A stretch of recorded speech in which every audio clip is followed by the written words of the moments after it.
I hereby call the City of Lloydminster regular council meeting of Monday, October 16th, 2017 to order. And at this time, we will take a moment of silent personal reflection.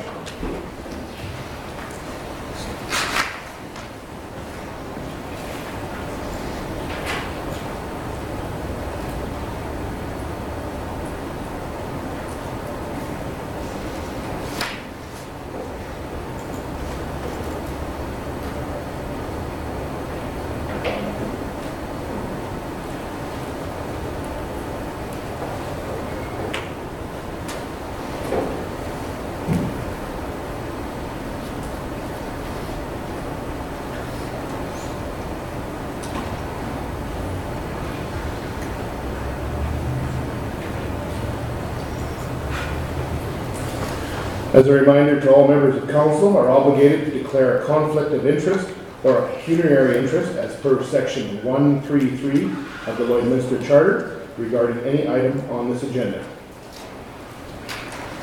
Look, Councillor. Item 8.2.6.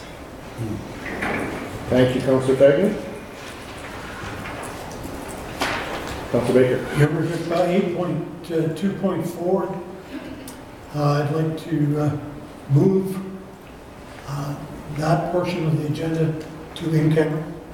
To in camera.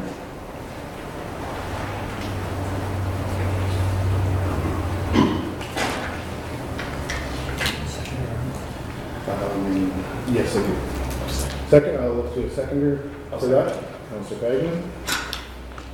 Any discussion? I have a background on that if you would like it. Certainly, please. 8.2.4 is dealing with an appeal on a development in the county of Vermilion River, and the appeal hasn't been heard yet, and the legalistic response that we received from the solicitors, I believe, should not be going out to the public until the appeal board has received our position. Thank you, Councillor Baker. Any questions or comments? I'd like to comment on that. Without going to that agenda item and going through it, the objective today was to get direction from council with respect to whether or not we should proceed with the recommendation of the city administration. And yes, there are legal opinions that would not be attached to the public documentation, of course, which we certainly would be more than willing to share with council in a camera session, in camera. But as far as the information, I think it's public because the decision was made by the Subdivision Development Appeal Board for the County of Vermilion River. A copy of that decision is present, and we would like to consider going forward with a request for appeal to the Alberta Court of Appeal. Thank you, City Manager. Any other questions, comments before? Your Worship, so is it worthwhile having two parts to this discussion? And I guess that would be the question to ask of the City Manager. One, to explore the legal opinion, and which would then reside in the in-camera, and two, I guess the public section would be to discuss more openly, I think, the nature of the issue as it's presented. Yeah, that was one of the reasons why we tabled it here in the agenda.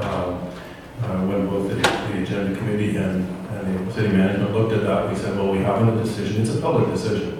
And we would just like to discuss it with council so that you're familiar with it and make sure that the community is familiar with it.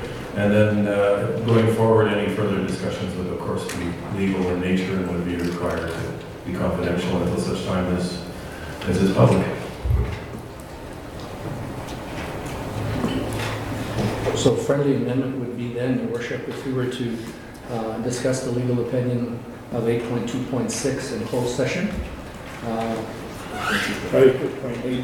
whatever the Okay, so, Your worship, that was my intent. Okay. With that friendly amendment, then we'll leave it on the agenda and also add an item then to the agenda of 13.2 would be the same item in camera. Legal matter. Legal matter. All right. Do we require anything else to amend the agenda? Okay. So the agenda, I'll call for a vote. All in favor on the amended agenda as presented? Motion passed. Thank you. All right, all in favor to the amended motion? That motion, yes. That's not the amended friendly motion, friendly amended motion. All in favor? Opposed? Carried.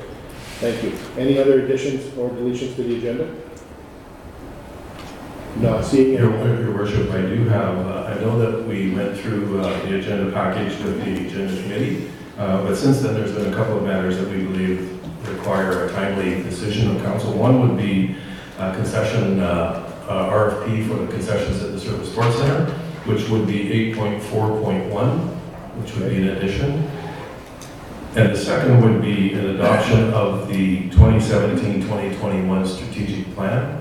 That strategic plan is currently in a draft form. It's been out to the public, and we would like to bring it forward quickly, and it will help us with the whole budgeting and business planning process. So we'd like to bring that forward. And where would you like to see that? 8.1.1. Okay. Thank you, City Manager. Okay. Everyone's got that? Now we need to, I'll call for direction from council on the amended city agenda, the approval of the agenda for today's meeting. Councillor Buckingham, moved. Seconder. Councillor Fagnan. Any further discussion? Not seeing any, I'll call for the question. All in favor? Opposed? Carried.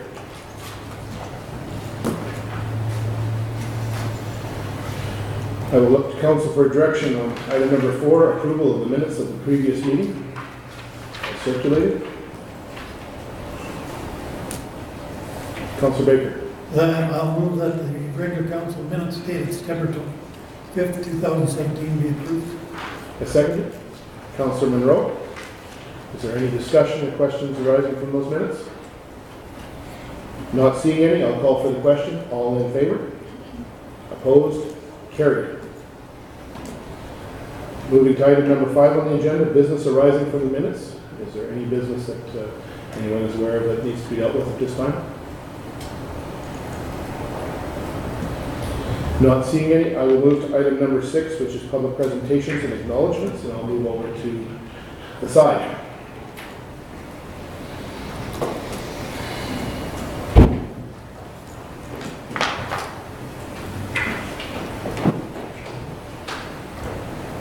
I have a proclamation today, but as well as a presentation. It's a great deal of pleasure to invite Councillor Ken Baker over to the podium with me.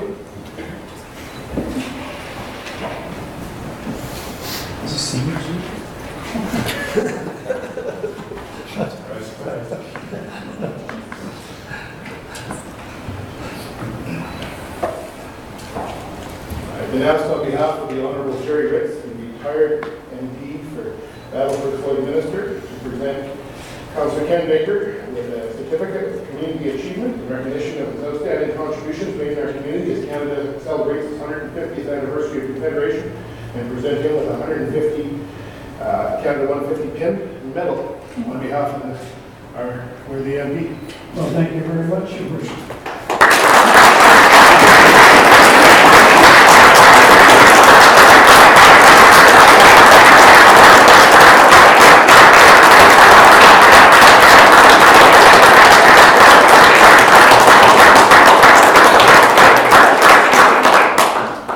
Councillor Baker is no stranger to this council chamber in many forms. It's a great deal of pleasure on my behalf to present that to you on behalf of the Honourable Jerry Ritz. Give us regards, congratulations, and thank you for your service. Well, thank you very much, and to Minister Ritz, thank you very much, and we wish him well his retirement, and once again, Your Worship, thank you. Very welcome.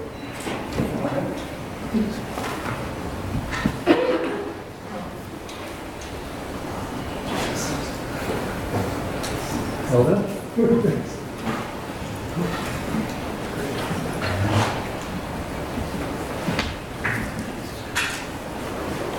We have a proclamation today, and I would ask members of the city staff and some visitors from GFL to join me, please.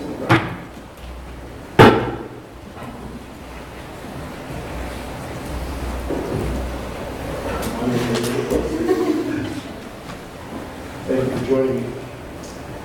It's my pleasure today to announce the Waste Reduction Week in Canada. The City of Lloydminster hereby proclaims Waste Reduction Week in Canada, October 16th to 22nd, 2017. As a municipality, we are committed to conserving resources, protecting the environment, and educating the community. We recognize the generation of solid waste and the needless waste of water and energy resources as global environmental problems and endeavor to take the lead in our community towards environmental sustainability.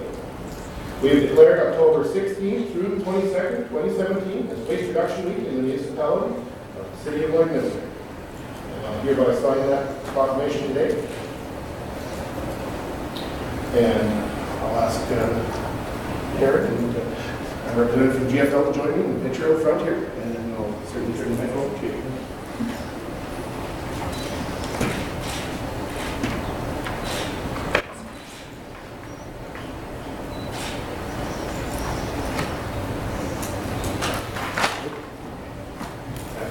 Karen, let's say a few words. Representatives from GFL.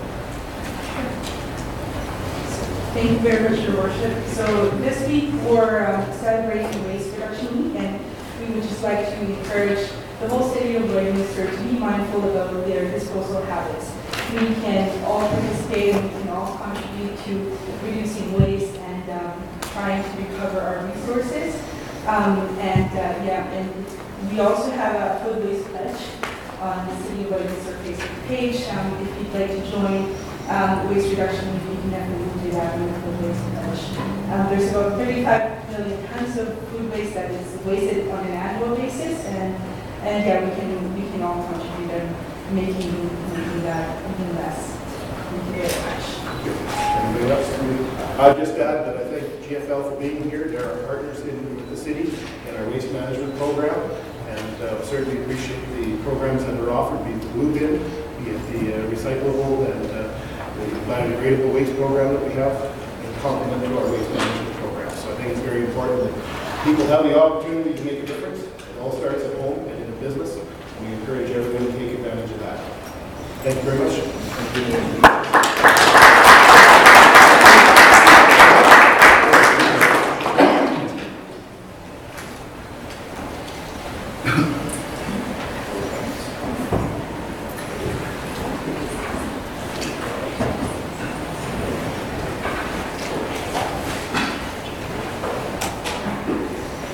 Next item is number 7, our public hearing, which is scheduled for 2 o'clock, so we'll defer until 2 o'clock for item number 7.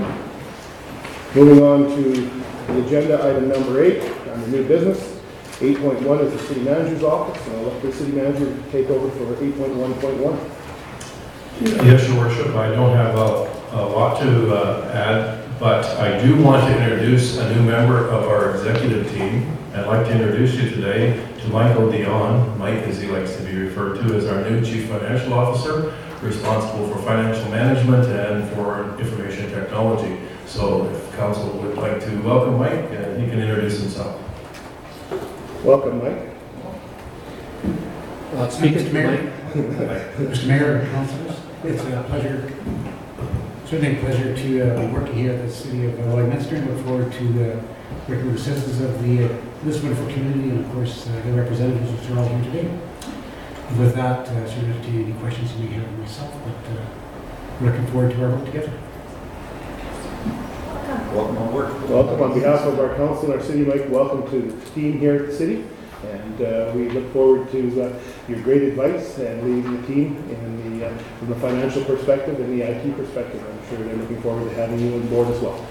Thank you very much, Mr. Mayor. Just for information, Mr. Dion is also a chartered accountant, and he started on Wednesday, and he thinks he's been here for a couple of months already. So we have him busy. Thank you.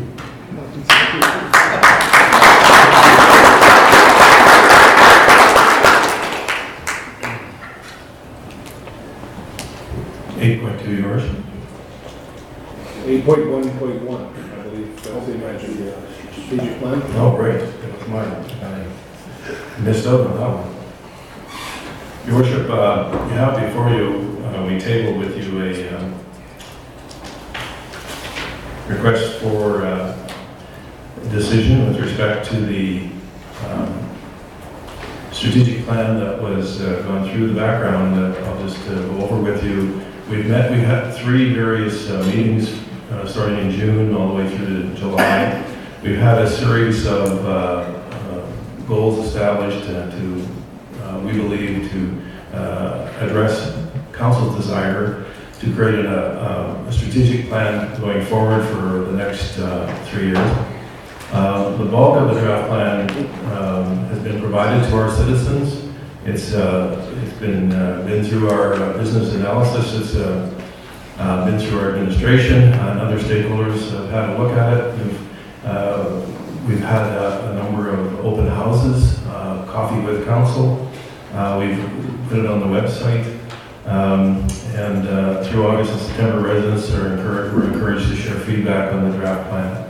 So what we would like council to do today is to review the plan one more time and provide us with direction. Hopefully council will see fit to approve this plan so that we can create the budget so that it achieves the desires of council through this strategic plan this year and build our business plan around it. Thank you, City Manager. Comments, questions, City Council? Councilor Paget. Worship, a couple of things. One is, again, I just harken back to the work we put into developing the vision, mission, and values. And I guess we've also had the opportunity to have some feedback as well. The only thing as I look back here that I want to expand and perhaps fill out, if you like, is that around our values, and we've indicated accountability, dedication, respect, transparency, and diversity are the values. And I think it might be worthwhile even for council and administration to go back and say, so what does accountability look like? And let's add that descriptor for each one of those values. What does respect look like? Dedication look like? So that it's abundantly clear and consistent for each of us, and even for city members when they go and say, City Council says they believe in accountability, and what does that accountability look like to them? Because I think each one of us brings our own meaning to it. And if we're looking at a shared vision, shared mission, we need shared values as well. And I think it would be worth the effort to spend some time, where we would come up with common definitions around those pieces. Otherwise, I think it looks great. I think it's an awesome start, and I think we should be proud of the work that we brought to this point. Any other comments from council? Questions? Councilor Borson. Thank you, Your Worship. I have to say that I'm really happy with where we're at now, and I've said this before, and I'll say it again. I'm really looking forward to what the next step brings as far as the goals and the business plans and the budget. So yes, I'm looking forward to hopefully getting this thing through so that we can get to the next steps to really see what the next 4 years look like. Because this is an excellent brochure for overall what we're all about, but it doesn't really give anyone any indication of what's going to get done during that time necessarily. Thanks. Councilor Baker, please. Oh, thank you, Your Worship. It's really about the business plan that's forthcoming. This is the guideline, this is the blueprint, this is the map, and this is what we believe. And I think that the time spent going through this document and the leadership we received from our city manager, Rick, and our leadership team was a real useful, very useful process. And I've always said that the people who work there every day know what has to be done. They don't necessarily have to decide what people want, but they know the essential work of what has to be done. And I think that this strategic document with your business plan you're already working on will be a good document for whoever sits on these chairs tomorrow and the day after. And we thank you for that because it's quite clear and very straightforward. Councilor Buckingham. Thank you, Worship. I'll echo those comments on the work that we did together with city administration. It was very much a team effort and brought us to this point. I'm proud and happy to have this document in my truck because I've been handing lots of them out throughout the community. So the feedback from the document as well for the way that laid it out and did everything for us has been great because it is a strategic plan and it's only this thick. It's only the basics top of it. So to have people be able to give feedback on that, the worst thing for people, it seems, is to get a book like this and say, there's the city strategic plan, right? And no one reads it. The way this was laid out was done well that people did pick it up. did read it and did provide feedback to us. So it is just the top of the food chain as far as looking at it in depth, but certainly very well received by the community. So my hats off to Leo, your team, everybody that put this out there because it was well received. Councillor. Your Worship, just one more comment too, and I think not only will this document serve to communicate the planning to all the residents, but I think the other part of it is that it will also shape our new annual report.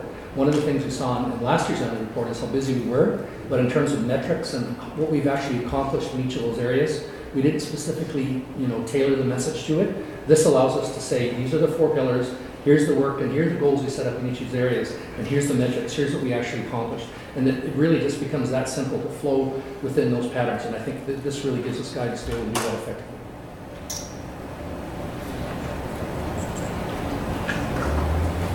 I think everything I had to say has been said, so I'll leave it alone. I'll look to council for direction on the options. Councillor Buckingham. Thank you, Worship. I move the council adopt the 2017 to 2021 strategic plan as defined in the draft summary document, including the vision, mission, values, and key priorities as presented. Thank you. Seconder, Councillor Baker. Any further discussion or comments? Not seeing any, I'll call for the question. All in favor? Opposed? Carried. Moving to 8.2, the Office of the City Clerk, and we'll start with 8.2.1. The City Manager through the City Clerk. Thank you, Your Worship. The first item I have today is the Alberta Traffic Safety Fund grant application. It's the council support the application for the Alberta Traffic Safety Fund grant in the amount of $17,000 to be applied to the Traffic Safety Policy Vision Zero.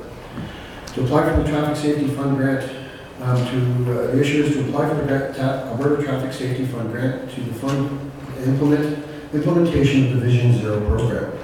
On August 15, 2017, a presentation was made to council in support of the initiative Vision Zero. No fatalities, no serious injuries through road traffic collisions. Vision Zero is an approach to the road safety characterized by an aggressive casualty and injury reduction goals, coordinated with a multidisciplinary action, increased priority, and resources allocated towards road safety improvement, and a specific ethical policy framework. In 2016, Vision Zero was adopted at a national level by the Canadian Council of Motor Transportation. In the past, the approach to road safety was generally to put the onus on the road user. In Vision Zero, this is replaced by an outlook that has been used with success in other fields. It is 2 premises that human beings make errors, and there is a critical limit beyond which survival and recovery from an injury are not possible. Today's options are the council support the application for the Alberta Traffic Safety Fund grant in the amount of $17,000 to be applied to the Traffic Safety Program Vision Zero, or the grant council does not further the application. Budget and financial implications is the automated traffic enforcement revenue policy allows for 50% of revenues to be assessed to the community safety initiatives. Should the city be unsuccessful in the grant application process, those funds could be used to implement the Vision Zero program. Thank you, Your Worship. Thank you, City Clerk. Any questions or comments for City Clerk? Councillor Torres. Thank you, Your Worship. I was just going to say that I think it's great that there's a grant out there that could help us start to implement this, but as we read at the bottom, either way, I think it's something that we should look further into doing, because the presentation was very good, and no one wants a situation where you have a serious injury or fatality in your community ever. So if this is the start, the 17,000, then absolutely we should go after the grant funding, and if we can't get it, we should probably look at trying to do it with the money from what's the word I'm looking for? Yeah, from the photo enforcement. Thanks. Councillor Buckingham. Thank you, Your Worship. I think we're noting at this point that we did receive the Vision Zero presentation, but the community has not. They haven't seen it. It does set out some very lofty goals in the form of public safety, and I mean lofty. That their goal is really a very good one, but there are some high standards there. So if anybody's interested in knowing more about what Vision Zero is, you can find that online. But from a community standpoint, as we go forward here, if you know that this is the direction we're looking at, maybe we can get some more community feedback as we move forward in that position as well. So just something you can look at. I'll look to the City Clerk. Yes, Councilor, and I can answer that. As part of the Vision Zero programming, that's part of the public engagement piece is part of the initial program. Yeah, for sure, they told us that too, but you can still see the stuff now before we even go out to ask for public engagement. Other people can get a little bit more educated on it as well, so. Absolutely. Councilor Batchor. Your worship, I'm just trying to think back through all the details in the presentation, and my understanding was that after year one, certainly the grant would not be available to us, but there would be additional costs going forward. Do you remember, City Clerk, what those costs are over and above beyond for, working with Vision Zero? And the other question, I guess, related to that is what additional manpower costs are maybe to the city? So there's a full kind of picture on it. So part of the programming would be that in the coming years, absolutely, there is a cost associated with it. It is much less than $17,000. And we decided or discussed at that point the opportunity to use the photo enforcement funds for safety on that. Moving forward, the Vision Zero brings a full spectrum team. We would be required to identify a champion for the program, and that's the City Resources. The rest works with the community and the committee that they form. Any other questions? Councilor Baker. Well, Your Worship, if you read the book on Vision and Vision on this program, we spend a lot of time, for good reason, talking about roadways and traffic flow. But we don't spend a lot of time talking about crosswalk safety and school zone safety, playground safety, and what other kind of safety you want to put out there. And that book addresses that very well. And our city clerk's office, and I admire the Director Doug's tenacity in saying, we got to do something about these crosswalks and things in the city. And I've lived here a long time, and you drive around, and you'll see what it's talking about. At 11 o'clock tonight, go down Highway 17, or go down this street, or go that. There's a lot of work to be done out there, and this will address that. And if it takes 10 years to achieve it, so be it.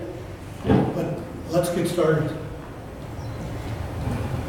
Councilor Baker. And certainly the whole idea with Vision Zero, I'm a big proponent of it, is prevention, and we can build the roadways, but humans are always going to make errors, and we need to take that into account. And whether we need double flashing, double red lights at left-hand turns, or better signage, this program will address it. So I think it's that we're in a very good position with our the photo enforcement dollars as well as this grant, and I wouldn't see why we wouldn't move forward with it. I just that today in the journals, this program is referenced by the City of Edmonton as well, and even in crosswalks that were marked, had all the safety demarcation that you would expect to have. There were still fatalities that were occurring. So it really is, I think, a consciousness that has to be changed as opposed to sometimes just the signs. And I think one of the things that we heard from our presenter, David Irvine, if you want to change little things, you change a little bit at a time. If you want to change lots, you change the way people see things. And I think this program will change the way people see things around road safety, watching out for human error, watching out for others in the way they drive. Any other comments? Questions? Not, I'll look to council for direction on 8.2.1. Councilor Batchor. Council support the application for the Alberta Traffic Safety Fund grant in the amount of $17,000 to be applied to traffic safety policy Vision Zero. All in favor, seconder is Councilor Bagan. Any further discussion? Not seeing any. All in favor? Opposed? Carried. We have just reached the 2 o'clock hour, so we're going to return back to item number 7 on the agenda, public hearings. Bylaw 24-2017, Combative Sports Commission Bylaw. I would like to note before we begin that during a public hearing, we ask that you respect the views of everyone here and allow each person the time to speak without interruption. Each person wishing to speak has up to 5 minutes to make a presentation to council. If you wish to speak, please state your name for the record and whether you are in support or opposed to the proposed bylaw. When you are finished speaking, please remain at the front as council may wish to ask you questions. All discussions of council members, city staff, and delegations shall be directed to the chairperson. Any questions brought forward by the public which are not able to be addressed during this meeting will be done so at the next council meeting. Council will not debate this matter during the hearing, and the decision regarding whether or not to grant the bylaw further readings will be dealt with following the public hearing.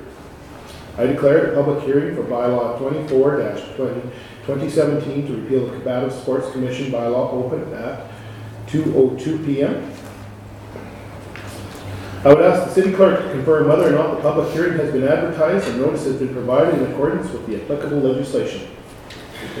I confirm that this public hearing has been advertised and notice has been provided in accordance with the applicable legislation. This public hearing was advertised in the Meridian Booster on September 27th and advertised in the Source on October 5th. I would ask the city clerk to summarize the purpose of this hearing. The purpose of this public hearing is for bylaw 24-2017, being a bylaw to repeal the Combative Sports Commission bylaw. I will now call upon anyone wishing to speak on the proposed bylaw to step forward to the mic in the center.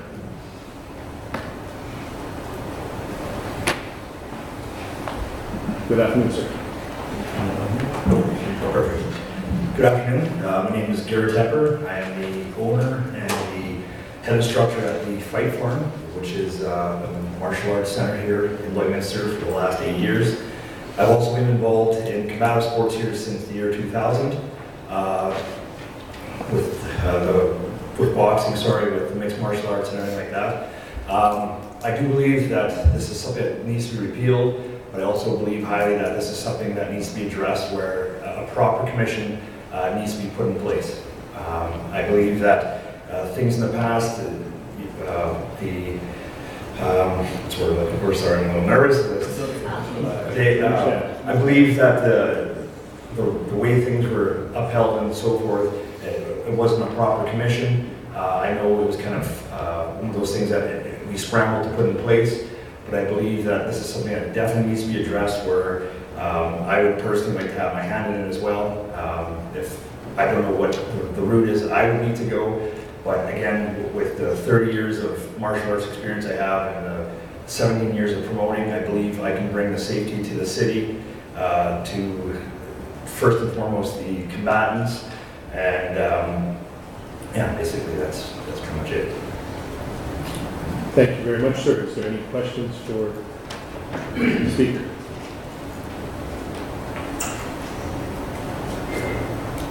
Councilor Corson. Thank you, Your Worship. So, what items do you believe are missing from this bylaw that we currently have? There is no structure in checking records and stuff like that. A few of our combatants from my club had fought, and the medicals were done, some of the basics were done, but it didn't feel like it was tied in with the Alberta-wide or the Canadian-wide sanctioning, which in their defense has actually gotten better in the last probably 3 years.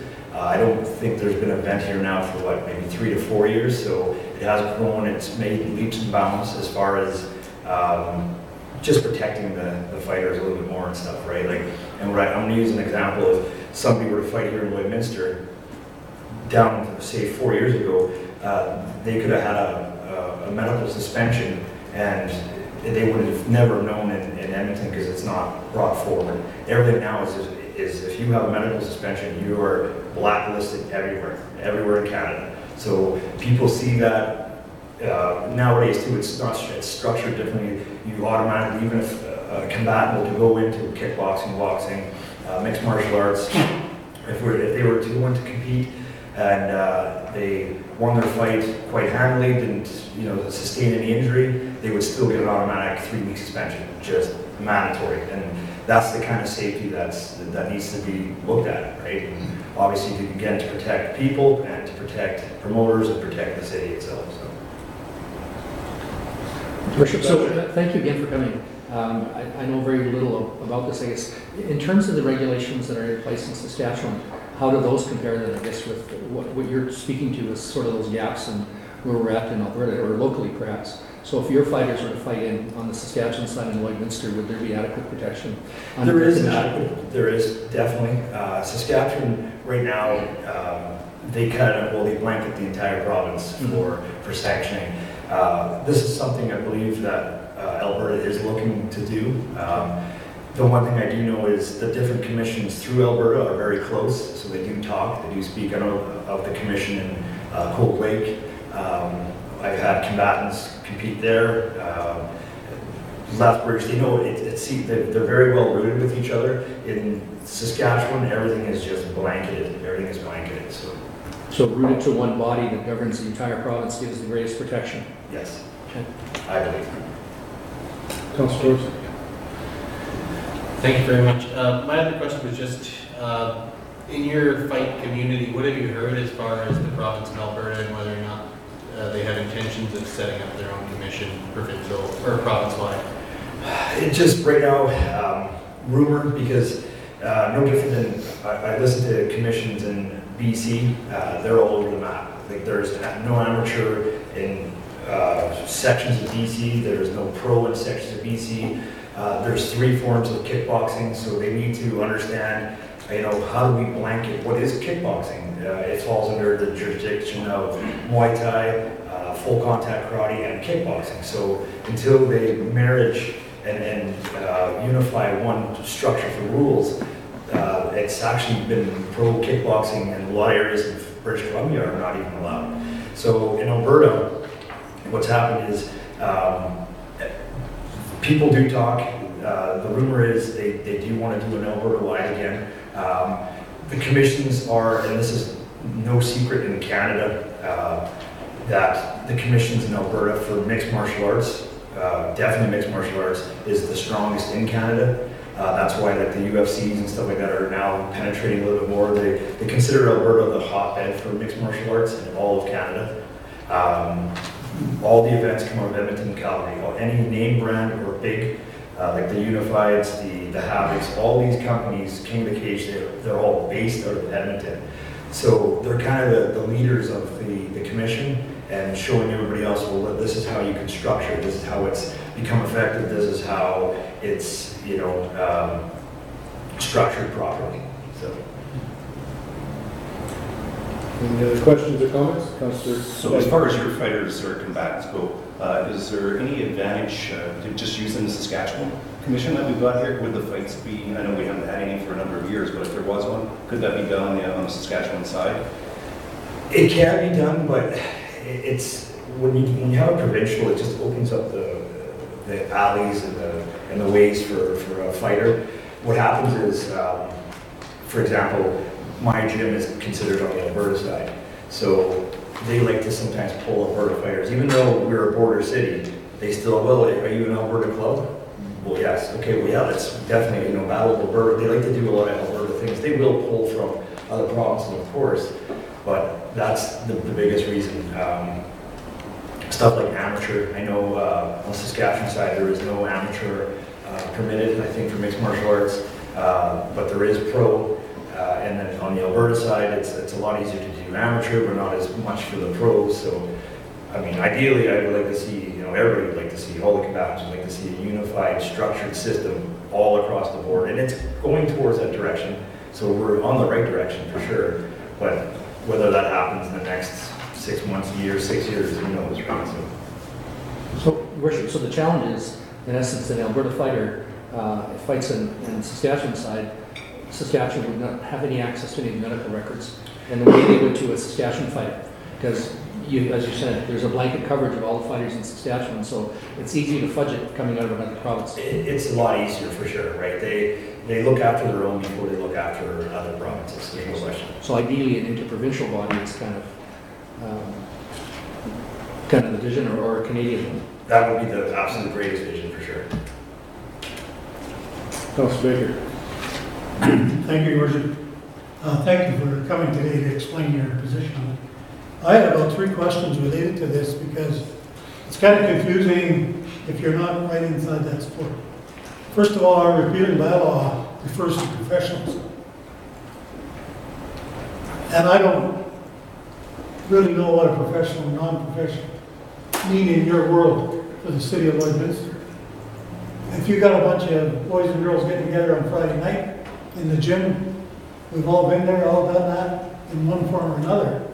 Now, is that amateur? No, that's not even considered amateur. That's considered sparring. Pardon me? That's considered sparring, so Okay. it's a form of practice. Amateur is anybody who is not a professional, who does not make any money whatsoever.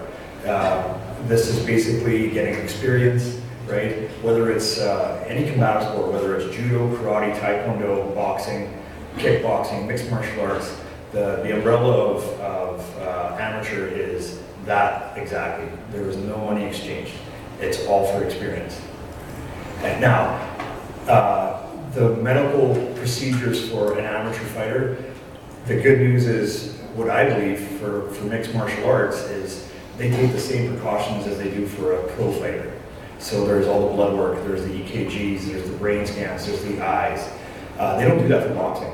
They don't do any of that for judo, and they don't do any of that for karate. So in kickboxing, blood and an EKG is all you need. So they actually go a little bit overboard, which is good because still the general public doesn't understand mixed martial arts, right? Which ironically, it's actually the safer of all the sports for injury-wise, for long-term injury. But it's one of those things where it's, you know, they understand that the general public doesn't understand it, so they want to make sure, you know, we're going to make everybody happy by let's make sure our athletes are protected. So that's the difference between an amateur and a pro.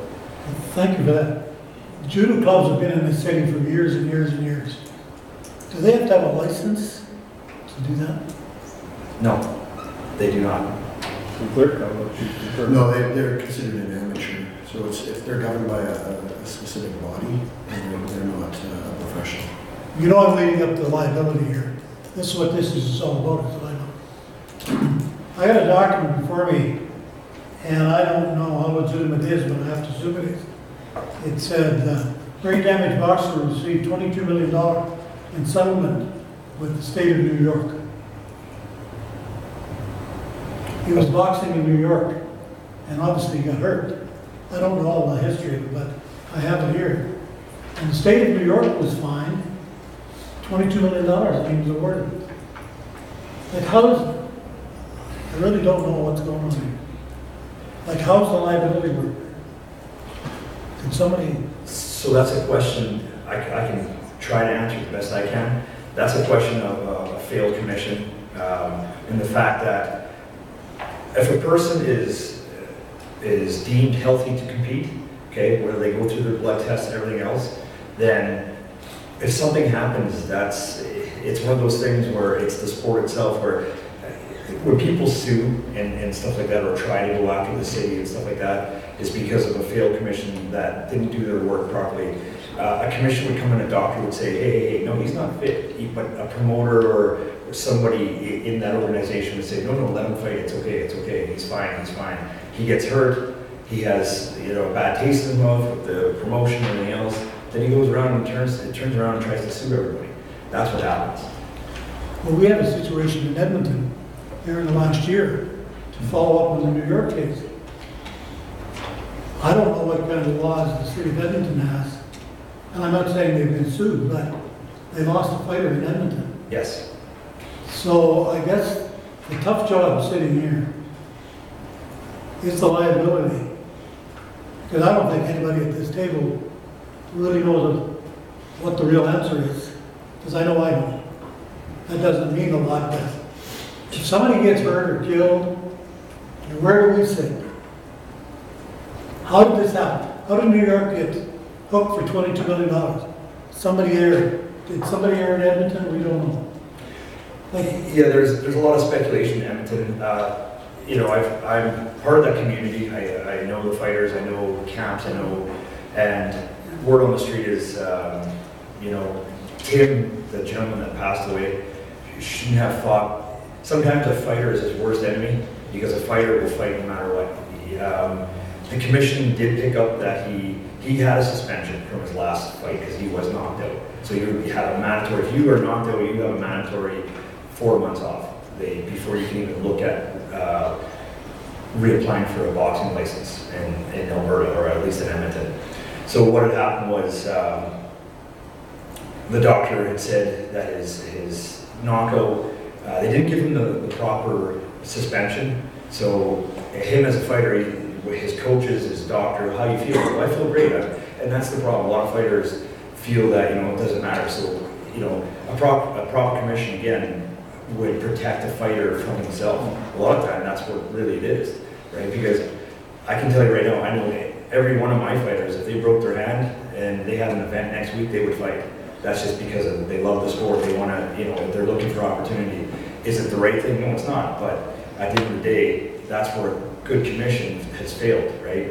And it's still, everything's still up in the air for the Edmonton, because Edmonton does have one of the strongest commissions in Canada, right? So there has been no lawsuits. There has been no. I know the Hague family, the gentleman who passed away. There is no resentment whatsoever to Adam Braidwood, the gentleman that actually, you know, and I say accidentally because it was not premeditated. It's a boxing event. Somebody can die playing hockey. Somebody can die cheerleading, which is a true story, right? So there was no intent there, but you know, of course, people right away jump all over when they see it's you know, oh, they're fighting. It's a competition. Yes, it is a fight, but it's a competition. It's no different than any other competition. It's just the way they do it, right? So again, if there's a proper commission, stuff like that. It protects you from the liabilities and stuff like that. If you cross your T's, dot your I's, you know, with proper checks, and that's what needs to be implemented is proper doctor checks, proper records, everything like that. And then to have that, then there's no reason why, you know, a person should get sued. So. Councilor Thorson. Thank you. Thank you, Your Worship. I just have one other question. Part of what a commission generally does, just for clarification, is they make sure that they have hired, accredited, well-trained refs and everything? Absolutely. So that's the other way that this could go bad from a liability perspective, is if a ref acts improperly and they maybe miss some training or something along those lines, that it would fall on the commission, or how would it fall on the commission if a ref acts improperly? It happens all the time. If you watch UFC, whatever, there's some people that'll say, you know, oh, the referee should have stopped the fight earlier. I mean, sometimes it all depends on the angle that the referee's watching the fight. He doesn't see the person, say, protecting himself as much, or I believed he was defending himself intelligently, right? But anybody who is part of the commission, whether it's a referee, a judge, right up to the commissioners who walk you to the ring, okay, like everything is watched. The guys and girls that compete in boxing, kickboxing, and mixed martial arts, everything right down to your hand wraps are monitored. You have to have a commissioner with you the entire time. From the second you walk into the building, you're appointed a commissioner, they watch everything. They watch your body language. Is you're looking a little too nervous, they might call upon a doctor, hey, maybe we should check his heart rate and stuff like that. But as far as referees and everything else, and judges, they're well trained. They go through some pretty extensive, and most of these special referees are ex-fighters themselves, so they do understand the sport. They understand. They're not going to let somebody that's, you know, just a casual fan. You want to be a ref? Take a weekend course. No, right? They're going to make sure they have the right people in place, right? Again, human error. I heard people talking about human error. Happens all the time. Happens. A referee will miss a call in a hockey game. Wow, that guy was boarded really bad, but he got a 2-minute interference penalty. Or, geez, that football player. It's human error. It's going to happen everywhere, right? Okay, Your Worship, so a couple of things I just want to make sure I get straight. So one is, I guess, if it is a dangerous sport if it's not managed properly, but the managing it properly means that you have a commission that has the right people with all the right tools and rules and regulations put in place.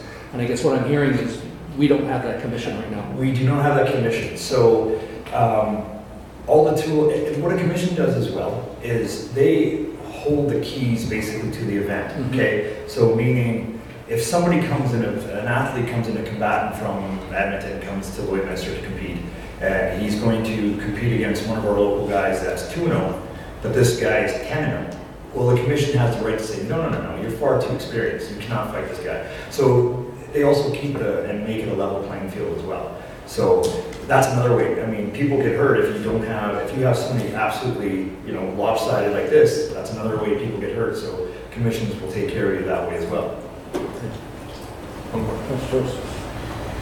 Thank you, Your Worship. Are you aware whether or not these commissions are done on a volunteer basis? And if not, what do you think, in your general estimate, the cost would be for all the resources to set up a proper commission? So the commission itself, like the commissioners and stuff like that, they're trained, they're volunteers. They are. But the referees and everything else are not. They have to pay to take a course. No different than a judge has to pay to take a course. So all these people are trained. The cost of a referee course is anywhere from $500 to $900, and you have to, your license has to be reinstated every year. There's for judging. Again, they're not going to pull just anybody, right? They will, they'll ask you what your history is with this specific sport you're trying to go into roughly. Again, you cannot be a kickboxing judge and then, there's a boxing event. Well, I'm going to judge that. No, you can't. You're set out to do whatever you are, whenever you're trained, right? I don't know what the costs are of those so much, but I know referees are anywhere from $500 to $1,000. Sorry, I just want to clarify. Sure. I understand, like, the cost of the judges and the referees, that would all be up to the promoter, whoever's That- putting it on that's- to cover those things, correct? It is 100% up to the promoter, never the city. Just the itself. question becomes is, where are the resources going to come from within the city of Lloydminster? Had we had our own body to take care of this, where's the expertise coming? And are we looking potentially for people with legal backgrounds, medical backgrounds who fully understand all the risks and rewards related to these things? And if so, are you aware of volunteers that would be willing to step up, and what's their time worth? Because maybe they wouldn't be doing that on a volunteer basis, because I don't imagine the city of Edmonton's on a volunteer basis, is it? The commission itself, it is, yes. I know 100% it is. The referees do get paid by the promoters, but it's not per se the promoter itself. It's the commission pays them. But what happens is the promoter has to pay the commission. Here's your flat rate in that. What you will receive is a referee, your 3 judges, you will receive 18 commissionaires, right, volunteers. And usually the commissionaire people that accompany the combatant to the ring and stuff like that, they're volunteers, but they also like the sport or love the sport, right? I've talked with so many different, and I've always asked questions, hey, just to kill time, what do you do for work and blah, blah, and oh yeah, but I love mixed martial arts, or oh, I love kickboxing. It's a no-brainer then why they do this, right? They have the best seat in the house, right? Their job, again, is, they're not there to protect the fighter, they're just to make sure that there's no, anything illegal that a fighter can do, right? Like load gloves or, take his wrist wraps off or whatever it is, that's their job, right? Those are the strict volunteers, but everybody else is absolutely paid for sure. And again, at the cost of the promoter, not the city. Councillor Monroe. Oh, Go ahead. you go ahead. Okay. So just to clarify, so a commission, if a fighter wants to come in, you've never really heard of him, and do they supply you with their medical records, or how does that work exactly? They have to supply the promoter, first of all. So what happens is the promoter takes all their medicals, submits them to the commission, and typically on the commission there is a doctor, right? Right. And then what he does is submits it to the entire board, like the Alberta or the Canadian, whether it's mixed martial arts, the international sport kickboxing. There's a bunch of different sanctioning bodies that kind of umbrella everything. No different than amateur boxing. So Alberta Boxing does have everybody's records. So once you do apply for your license, you get this passport for boxing and stuff like that, and everything goes into a database. So each of those fighters has a license?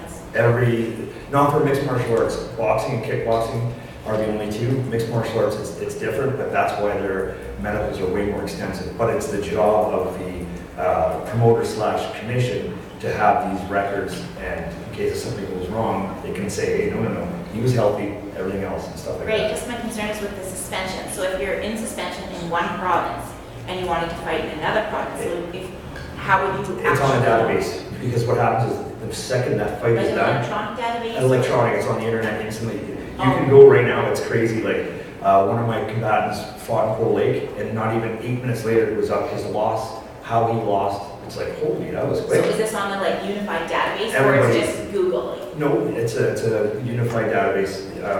There's all these news sources as well. There's Top MMA News Canada that does play-by-play. There's Tapology, there's Sheerdog. There's all these organizations that follow everybody's records, and amateur and everything, Right. for the mixed martial arts. So most commissions, would you say they do have a doctor, a lawyer, someone like yourself who's experienced in that? 100%. Their team is usually assembled with, I can guarantee a doctor for sure on there, right?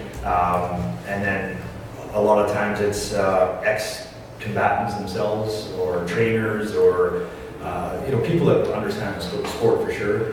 Wouldn't be a bad idea definitely to have a lawyer. I'm not sure I'm gonna guess there probably has been a lawyer for legal reasons, right? So, but Okay. I just want to make sure that there's a database that, I mean, you can't kind of double doctor and say, this doctor said I'm fine, but really I do have concussion from this province. And is there, like, after a certain amount of time, is it just like, whoa, you're out? no, and there is like, no different than hockey, right? And stuff like that. Like, there is a time frame where they say, hey, you know, you suffered a little too many concussions and stuff. This is not the route for you. The commission can step in and say, they'll look at your record. Your last 4 fights, you've had 3 losses, and 3 of those were by way of knockout. Like, this is, you should be. And they can suggest that you quit, and they can put pressure on you and say, no, we're not allowing you to fight. So what happens is when another promoter sees that, right, and looks at your record and goes, well, geez, you weren't allowed to fight on that other promotion. Why? Why did you get red flag? Oh, they suggest that you don't compete because you suffer these concussions, right?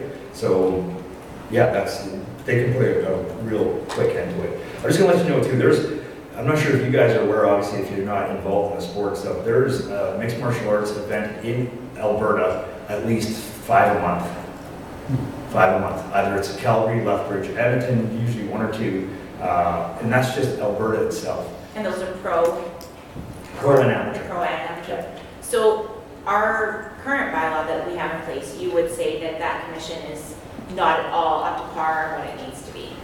Not for pro, absolutely not. Now, I had a discussion about amateur. The good news is there is what they call a roaming type commission base, right? That actually they will go all through Alberta and they sanction your event, right? So it's like a roaming commission, they call it. It's just for amateurs. They'll do all the work, they collect all the data and stuff like that. So that's one thing. That is, but they won't do it for pro. You have to have something in your own backyard kind of thing, right? So, because the legalities between even amateur and pro are so much different as well, right? So, and I'm not too aware of those laws, but the difference is why amateur, again, right? But like we were saying, no different than a judo tournament and stuff, you know, or karate, you know, boxing, people see boxing as, you know, well, hey, they're fighting, punching each other in the face, or kickboxing, they're kicking. But judo, you're also getting thrown on your head and your limbs, and, you know, so it's a sport. They're all sports. It's just as long as they're all, you know, they all get a level playing field, but all protected, all the athletes protected, then so be it, right? So. You provided a lot of information today. Thank you. Councilor, before I give you the floor, is the question regarding, I think we've kind of beat this quite extensively and got a lot of good information. I don't want to cut it off, but if it's a question that you want to... It's a very simple one. Okay. That we haven't had an event here for 4 years or so. Yes. Is that because we don't have a commission? Yes. So if we had a commission, we'd There have would be one in 2 weeks. No, I'm just kidding. No, there would, again, I put on the events here, and it's from 2000 to 2013, 14 was the last event I had put on here. I used to put on 2 a year. The precaution I took as a promoter was, I didn't even have to do this, but I did this to protect myself, to protect everybody that was involved. I got waiver forms drawn up from lawyers, I had medicals, I had doctors, just extensive. I did more than amateur boxing did, just to protect myself. So, and knock on wood, nothing, you know, everything was safe. Everybody went home that night, and that's what was important. So. Thank you very much for your presentation. Thank you very much. Thank you for answering the questions. You brought a great deal of information to our council. Thank you. I will now call upon anyone else wishing to speak on the proposed bylaw. Once again, I will now call if anyone else wishes to speak on the proposed bylaw who has not yet had the opportunity to do so. I would like to thank the presenter for his comments. Council will take comments into consideration when deciding on this matter. I declare the public hearing of bylaw 24-2017 to repeal the Combative Sports Commission bylaw closed at 2:31 p.m. Moving on to the agenda regarding this bylaw, 7.2.1 is I look for Council's recommendation on the existing bylaw today. Councillor Monroe. The Council grant bylaw 24-2017, repeal of Combative Sports Commission bylaw, second reading. Look to Council for a seconder. Councillor Buckingham. Any further discussion? Councillor? Yes, Baker, Councillor Baker. This is to repeal. This is to repeal the existing bylaw that we have today that's in essence outdated, I believe. Can I ask a question to the city clerk to make sure that my question's in order? I've heard a lot of things today I never heard about the sport before, or the liability connection. Certainly my concern is liability, biggest concern, and certainly for the life or safety of the fighters, but for our direct connection to the city is the liability issue. If this bylaw that exists today is not acceptable, can we repeal this bylaw for 6 months and have a better look at this thing and get more information and then make a decision on about no boxing or no combative, what was the word? Combative fighting? Like, just a question, because there's a whole bunch of new stuff that I just found out. Thank you, Councillor Baker, through the chair. Once a bylaw is repealed, it is repealed. If council wanted to revisit and create another bylaw, that would be council's purview. So if I can add to this, Councillor Baker, from my chair, I had had the opportunity to speak to Mayor Iverson in the city of Edmonton regarding this matter. And we're waiting for today's events to unfold in the municipal world in Alberta. I'll hopefully pick this up with him if he is re-elected today. And there is a group of 9 mayors who will be having some discussion around this, lobbying the provincial government, which has already started. I offered our voice as well from my perspective that because of Saskatchewan, they're looking at the Saskatchewan act that's in place, trying to lobby the Alberta government, because of course I think liability and safety are the two, and they go hand in hand. For as far as I'm concerned, they're equally for those individuals involved. For that perspective, from the municipality's perspective, for the liability and the safety of everyone involved. So I think that what I've heard today is there's potential, but it needs some more work. And I think for the first step is to repeal this bylaw, work at a provincial level to see if we can get the province on stream, if not a federal level, because there's issues here that are beyond just simply the city and the provincial government, being that we have this, our nature of the interprovincial and things like that. I think it's something that needs to be looked at thoroughly and be ensured that we go forward. But I think the first step would be to repeal the bylaw, and then we go from there and start over again. Well, thank you, Your Worship, because I think that sometimes we have this information and it's important, but we don't always, and rightfully so, get all the story. There's always another side to every story. And to just say that's it, we're done, without hearing both sides of the story, we shouldn't even have a hearing if we're going to do that.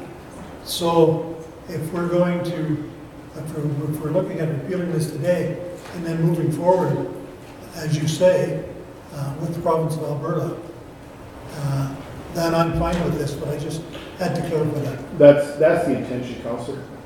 Whether the province will come on side, I think it's going to. We have people in the industry, we have municipalities together. I think we need to answer these questions and carry that message forward to the provincial level, because I think that's the challenge. And of course, there's a little resistance at this point from the province, but I believe if we carry that message forward with the industry, the people involved, the promoters, the athletes, those that are involved, I think we can get the message across. But I think like I say, go back to the first step. Let's get rid of this, because our current bylaw leaves us in a great deal of out in the wind that we shouldn't be. Councillor Thorson? Thank you, Your Worship. And even from your conversations, if the province chooses to do nothing, hopefully Gerald can learn from the places that are doing it right what a good commission looks like and how it's done right, so that we can do it right in Westminster as well. Yeah, it's kind of tough as well, Your Worship, to say that we want a provincial body to do it if we continue to have a commission in place here. So it's, it's tough to be on both feet at the same time and argue the opposite position when you're in fact still trying to operate from one. Absolutely. So there's a motion on the floor. Any further discussion? Not seeing any, I'll call for the question. All in favor? Opposed? Carried. I'll look to council for direction on 7.2.1 further on to the third reading. Councilor Monroe. The Council Grant Bylaw 24-2017, repeal of Quebec Sports Commission Bylaw, a third reading. Seconder, Councilor Buckingham. Any further discussion or questions? Not seeing any, I'll call for the question. All in favor? Opposed? Carried. Thank you, Council. Very good discussion. Moving back to the agenda, items number 8.2.2. I'll look to the office of the city clerk through the city manager. Thank you, Your Worship. This is in addition to a budget meeting date. The recommendation is that council approve the addition of a governance and priority committee meeting on Monday, November 6th of 2017, starting at 10 a.m. for budget review. Upon review of the current meeting schedule, administration is recommending that the addition of a governance and priorities committee meeting on November 6, 2017 to review the first draft budget of the 2018 budget document. The options for council are that we approve the additions of the governance and priority committee meeting on Monday, November 6, 2017 at 10 a.m. This will ensure that the council has a full day dedicated to reviewing the first draft of the 2018 budget document. If the council will not approve the addition of the governance and priority committee meeting on November 6, 2017, this will limit the amount of time council has to review the first draft of the 2018 document, as it will be included with other agenda items. The procedure bylaw states that the council may decide to hold regularly scheduled meetings on specific dates, times, and places. Additionally, any change to the date, time, and place of the regularly scheduled council meeting may be made by resolution. Thank you, City Clerk. Questions or comments from City Council? Just a question as to our new CFO in terms of where he's at and if he's ready to go and we'll be ready for that morning for us. Just, Mr. Mayor, through you to Mr. Councilor Detra. Yes, we are getting prepared, and I had a meeting with the finance team a couple days ago. We're well on our way to producing our first budget for the coming year. We should be well prepared for the committee that we have on it, and presenting the budget that the council is prepared to promote. Thank you. Just to follow up to, in Diamond, I know we heard a date around when we'll be implementing it. Will there be, how close will we be on the 6th with Diamond? We should be pretty close. I mean, it's a new system we're implementing right now. We're gathering all the information and data currently as we speak. We'll meet that schedule. Thank you. Just to give you a little bit of heads up, the process is that tomorrow the executive will be going through all of the information provided to us by administration staff. So we'll be, I think, ready on Wednesday to, as an executive, to formalize the documentation to bring forward. So we should be pretty close to getting it finalized. We'll go back for more questions, of course, but we'll get it pretty close. And we look forward to presenting our budget in an open and transparent manner, so we'll be able to, of course, any questions and concerns you may have.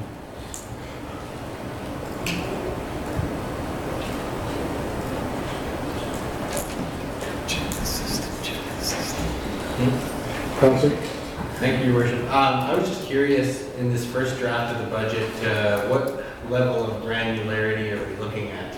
Is it just total revenue overall and total expenses, or are we getting to a deeper level than that? Thanks. City Manager? I'm almost afraid to answer that question. From the CA to...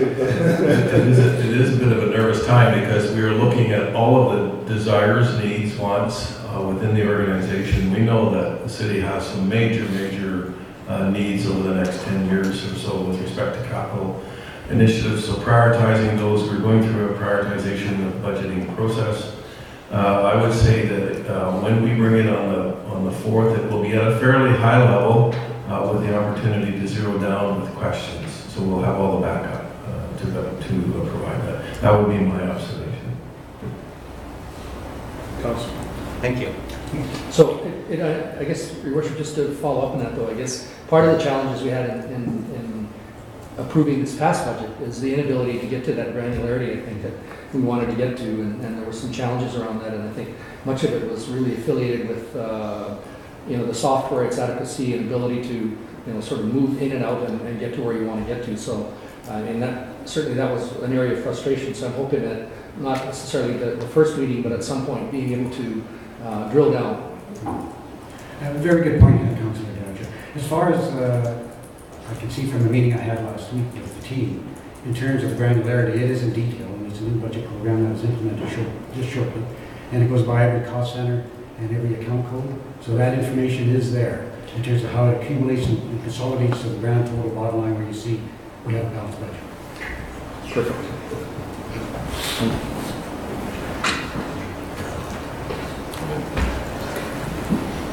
Any other questions, council? Just getting a little advice from city clerk, you know me, making sure we're staying on top of things. If not, I'll look for direction from city council. Councilor Buckingham. The council approved the addition of a governance and priorities committee meeting on Monday, November 6, 2017 at 10 a.m. to ensure the council has a full day dedicated to reviewing the first draft of the 2018 budget document. Second. Councilor Baker. Any further discussion? Not seeing any, I'll ask for the question. All in favor? Opposed? Carried. I'm just going to step away from the agenda slightly to welcome the Eco Grade 9 class from E.S. Laird that has joined us today. Thank you very much for being in the gallery and enjoying the opportunity to hear council debate and discuss at a council meeting. I had the pleasure to speak to this class a couple weeks ago and received several good questions from them regarding operations of the city. And I thank you very much for those questions and the chance to give you some answers. And I thank you for being here today to have the chance to experience firsthand the city council of your city and how it operates. And you've seen a lot of different things already, and I hope you're able to stay for a little longer and see a few more things. So can we acknowledge them?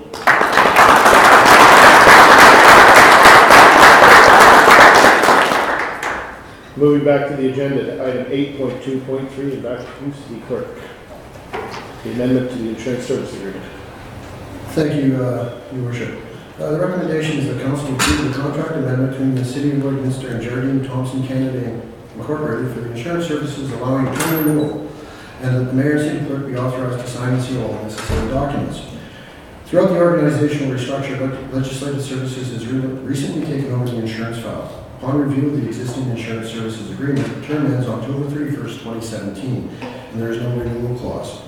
Administration has met with Jardine Lloyd Thompson Canada in JLT to discuss the agreement, insurance policy, and procedures.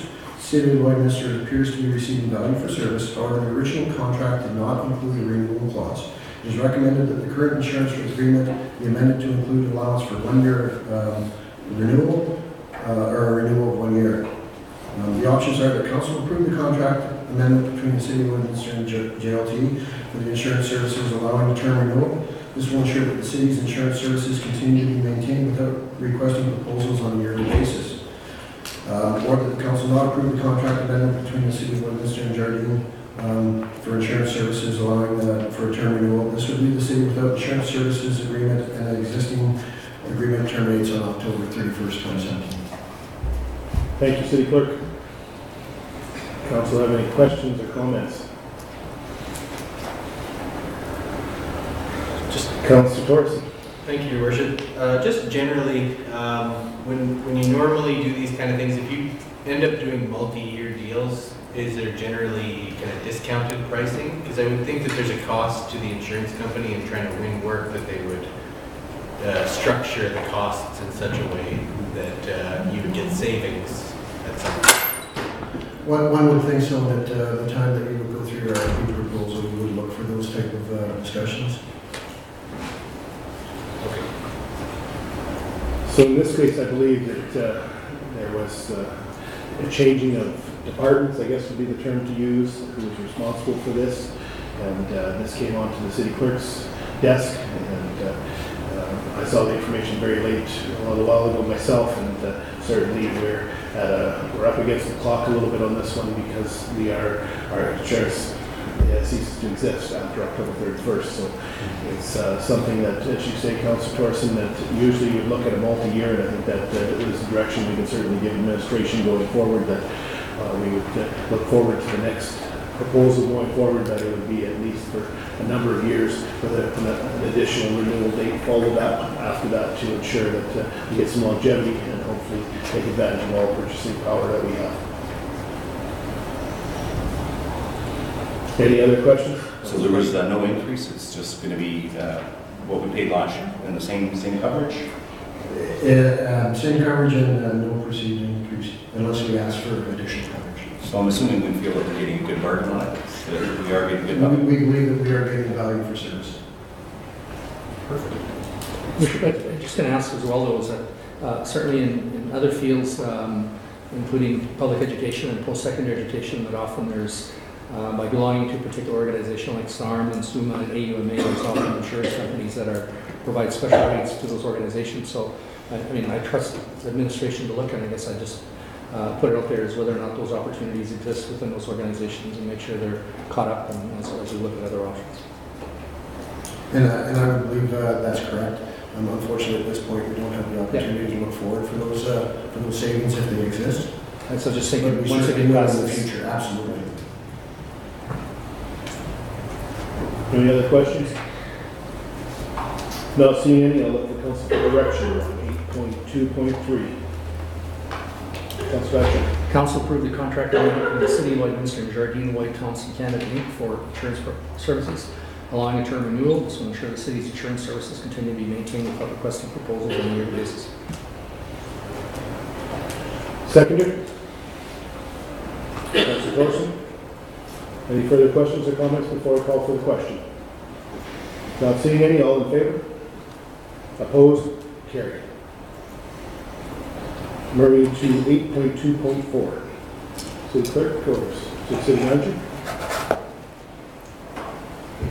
Well, I think this is both the city clerk and the city management. This has been an ongoing initiative of the city administration, led by the city clerk's office in terms of feet on the ground and legal services. County Vermilion River has approved an auto dealership in the intermunicipal development area. The city of Lloydminster appealed the county's decision to allow that auto dealership in that location. The IDP document was established to manage growth in the IDP area to ensure orderly transition to the city through future annexation. Unnecessary or unmanaged growth places the city's growth in question. On September 20th, the city attended the Subdivision Development Appeal Board hearing at the County of Vermilion River to appeal the development of the auto dealership in the IDP area. The board issued a decision on September the 29th denying the city's appeal and granting the auto dealership development permit. Upon review of the decision, administration is recommending that council approve proceeding with further appeal of the decision. The city believes that the development of the auto dealership in the IDP could pose a significant safety issue due to the volume of traffic present on Highway 16 and is not compliant with the satisfactory requirements of the IDP. We are making a request for direction from the city, but one of the things that is obvious to the city is that within the IDP area, we are working on a growth management planning for our city, and these kinds of developments do not support planned growth. It's simply haphazard growth, and we would prefer that it not go there. So from our perspective, there are justifiable reasons. We have legal opinions for us to go forward with appeal, which I understand we are going to discuss perhaps in camera later today. But we would ask at that point, after the council's had an opportunity to review the decision itself of the SDAB and also the advice given to administration and given by administration, that council will come out of in camera and proceed to give us direction either to go forward with an appeal to the Appeal Court of Alberta, which we have to seek leave and it takes time. But we have 30 days to do that. So from the date, the 29th of September, we have 30 days to appeal. So from our perspective, we need to make a decision fairly quickly. Thank you, City Manager.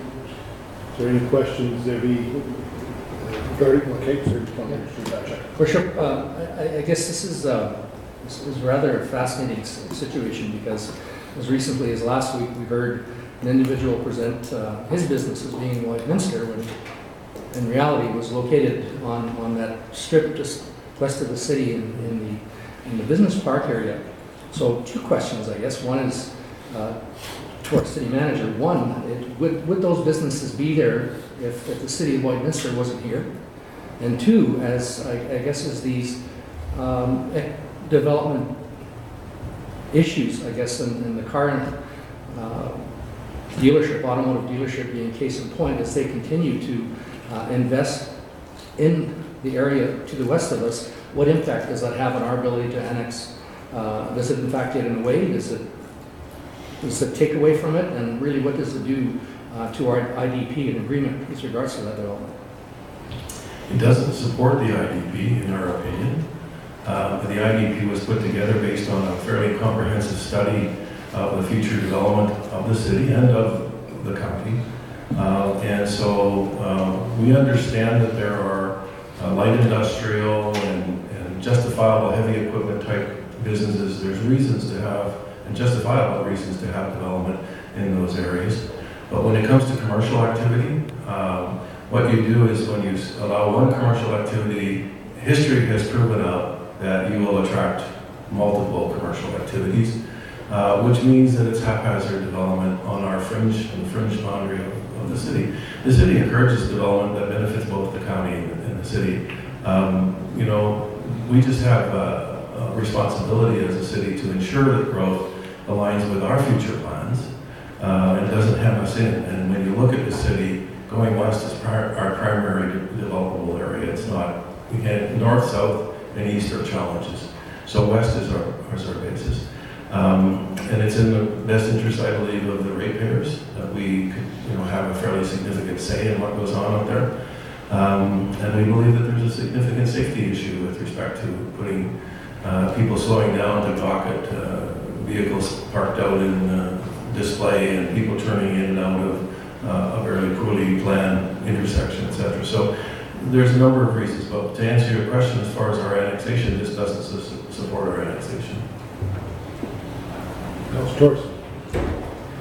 Thank you, Your Worship. I just generally wanted to comment as I'm part of the committee that sits on the intermunicipal liaison committee, and we deal with the IDP, and I think it's really important to note that this is the reason for the IDP, is logical growth that both sides have agreed upon where, are things going in certain areas and where are the areas that the city of Lloyd intends to expand to. And really at the end of the day, we just want to ensure that this document that we've all agreed upon is the logical way that the city of Lloyd is going to grow, is followed through with. So, I support going to the Development Appeal Board for that reason. Thank you. If I could just add, Your Worship, because I think there's also the spirit of the document as well, which is a part that really needs to be appreciated. It took a lot of time, and I think Councillor Baker was involved in it, 7 years, I think is what the number I seem to remember, around establishing a relationship where there's a recognition on both parties that it needs to be a collaborative approach that benefits both parties, and that it recognizes that there are long-term concerns that need to be addressed in order for both parties to be successful going forward. And I think, in this process, it really appears that the spirit of this process has been challenged in my mind. Any other comments? Councilor Baker. Well, Your Worship, there's lots of things to talk about out there, but the IDP, as was said, was an agreed to document, it's a statutory document. And I guess that's why we spent 7 years working on that. There's another issue that's, as you head west today, it's 80 kilometers for about 8 kilometers or 6 kilometers, I don't know. The next thing will be at Blackfoot, we'll have a 25-mile-an-hour speed zone for 10 months. And highways, at the time when the IDP was developed, wanted high speed, high on, high off traffic access. They went as far as saying there's going to be 3 accesses off Highway 60 down the road. One's going to be at Blackfoot, near Blackfoot, one's going to be at Highway 17, and one's going to be somewhere near the Wayscale. And Director Don, you can help me, I'm thinking back quite a while. And someday, whether it's in 2050 or whenever, as our country grows, that was the plan. And I don't know if it's changed.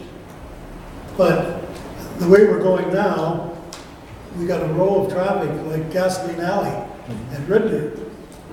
And I recall Minister West saying that was the biggest mistake they ever made with highways in Alberta, was that gasoline alley, and if you had an opportunity, you'd move Highway 2 10 miles west, and they could gazette it for 20 miles.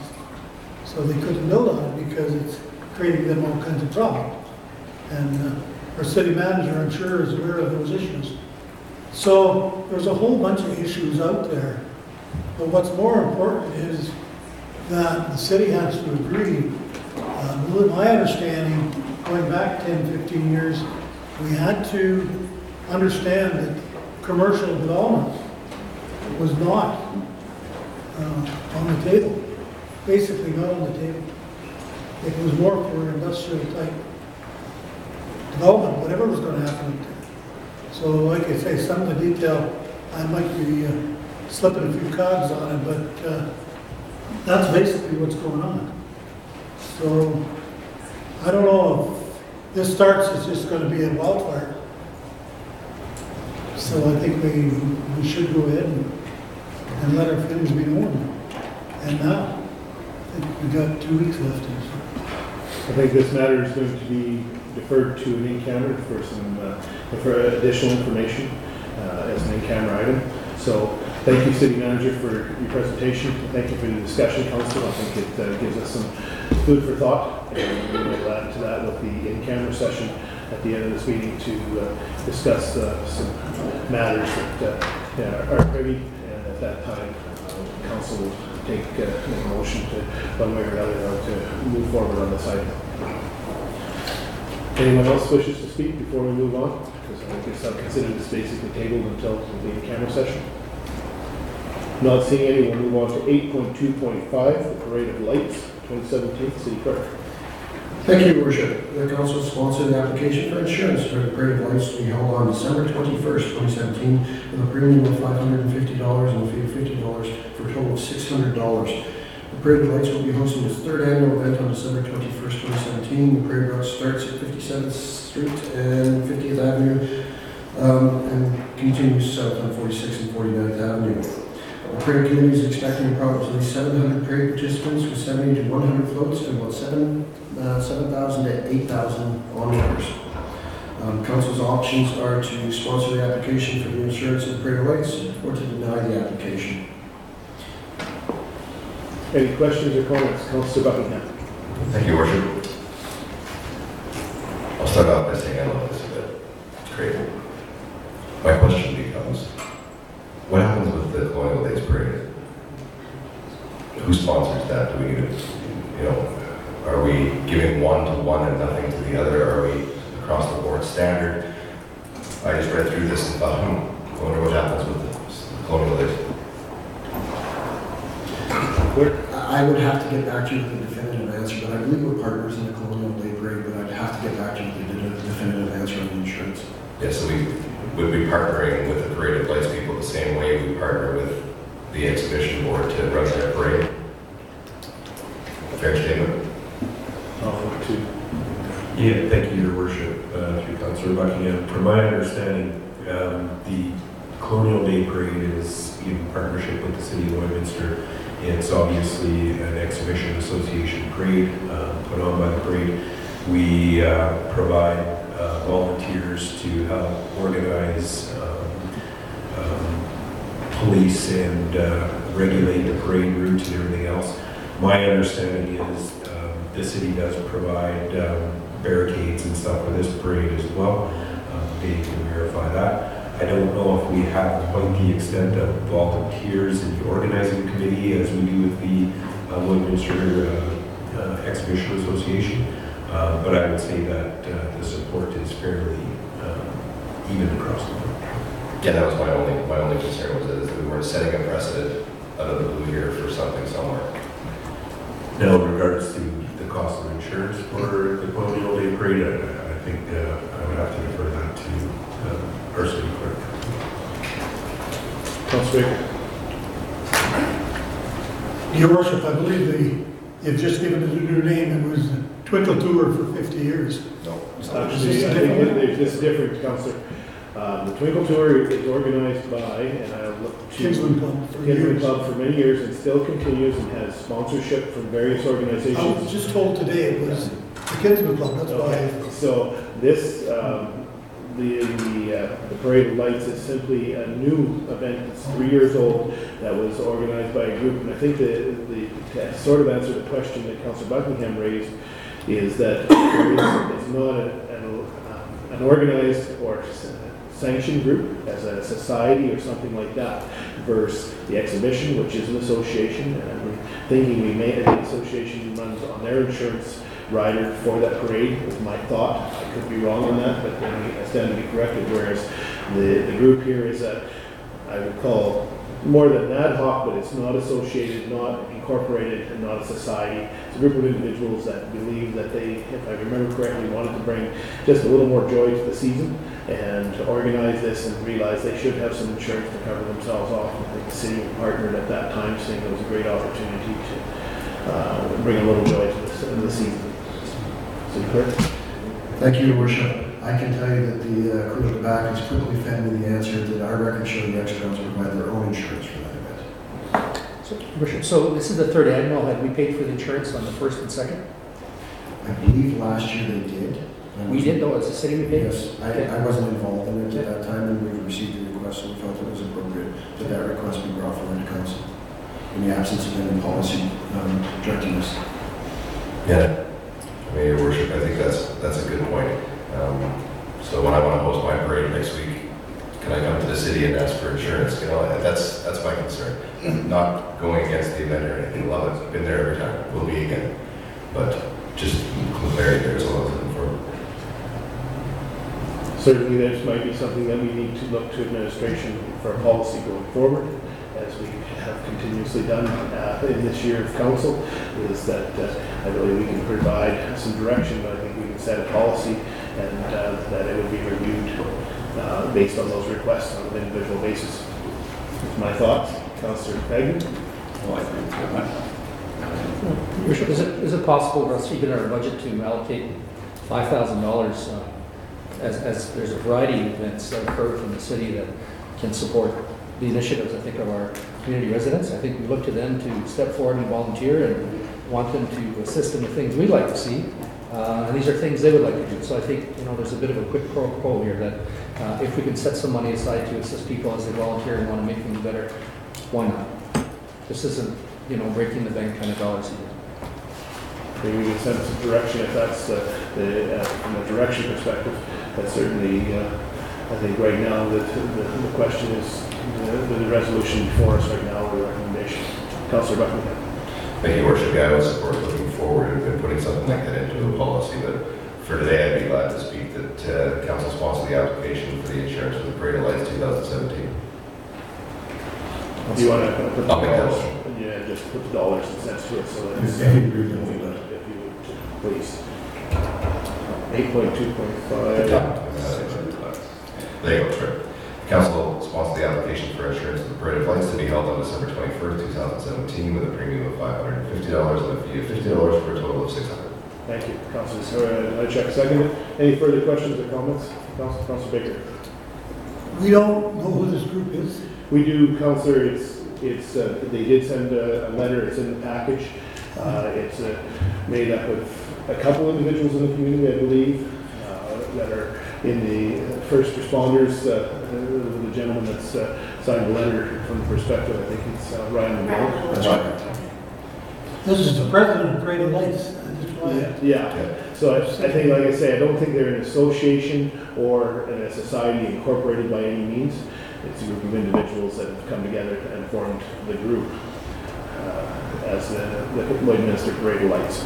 They have actively met and decided, when you see in the package, that the funds will be going to the Lloydminster Regional Health Foundation to assist with the pediatric ward in the hospital this year was one of 3 or 4 things that they had considered for funding. So there's a group of people looking to have a little fun, throw some spirit in the community, and whatever money they should raise through it goes straight back in. And I believe we are supported by the White Axe, their partners. partnered up with Lloydex, okay? And I believe it's by donation, Council Baker, that people support. They just literally have a collection of people that have collection buckets that represent the organization, collect the money for, and in this case, it'll be to the Health Foundation with a specific target. Just have to keep in mind the RCMP involved, the City Public Works Department's involved, insurance is involved. And a series of volunteers as well. I know that they've asked for volunteers in the past to just man the barricades. The city sets out the barricades, leaves them on the side, and then volunteers step up in with safety vests and ensure that everything's done properly. It's usually held in the evening, a little slower time of the day in our city, and it is kept off of 16 Highway, I believe, so. That's correct. We have a motion on the floor. Have any other questions? Councilor Batchak seconded. Okay.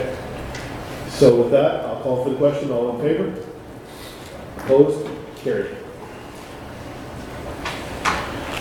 Councilor Fagan, I believe you seconding out. Thank you.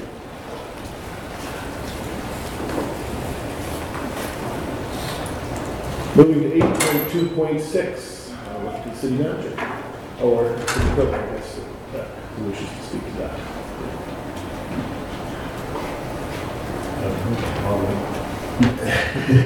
I was just waiting. This is prepared by Kyle, that the council approved the Olive Tree Center Inc. 2017 property tax exemption for the 243 days of the 2017 taxation year. City manager, sorry to interrupt. Could you turn your mic on, please? Thank you. Sorry, I'll read it again. The Olive Tree Community Center 2017 property tax exemption. The council approved the Olive Tree Community Center 2017 property tax exemption for the 243 days of the 2017 taxation year that they occupied the property. The issue is the City of Lloydminster has received the attached request from the Olive Tree Community Center Inc. for property tax exemption for the portion of the 2017 taxation year which they occupied their new building. The administration requires council to review and approve or deny the 2017 exemption. So the Olive Tree Community Center purchased the subject property on April 20th, 2017, according to land titles, and took occupancy on May 3rd, 2017. The deadline for submission of non-profit property tax exemptions for 2017 was January 31st, 2017. However, the Olive Tree did not own or occupy the subject property prior to the deadline. They have paid the 2017 property taxes in full for this year. Administration is preparing a nonprofit organization property tax exemption policy, which will address the scenario for the 2018 tax year, but there is no current policy in place. Administration's recommendation is based on what is proposed in the new policy, but ultimately it is up to council to decide on this 2017 request. So the option is that council approve the Olive Tree Center Community Center Inc. 2017 property tax exemption for the portion of the year that they occupy the property. This option will ensure consistency with the proposed new nonprofit organization's property tax exemption policy and set a standard for dealing with these scenarios of occupancy post-submission deadline. Or you can deny the Olive Tree Community Center Inc. 2017 property exemption for the portion of the year that they occupy the property, and this option would deviate from what is being proposed. Tax exemption policy that would allow council to amend the policy prior to passing. This option may not be equitable to the Olive Tree since they did not have the same opportunity to apply for an exemption prior to the 2017 deadline as other nonprofit organizations, or council will request further information from administration, and this will provide council with additional information prior to the request going to the next city council for decision. So there are governance implications. Administration is preparing a nonprofit organization's property tax policy. We believe that policy will be coming forward on the 23rd.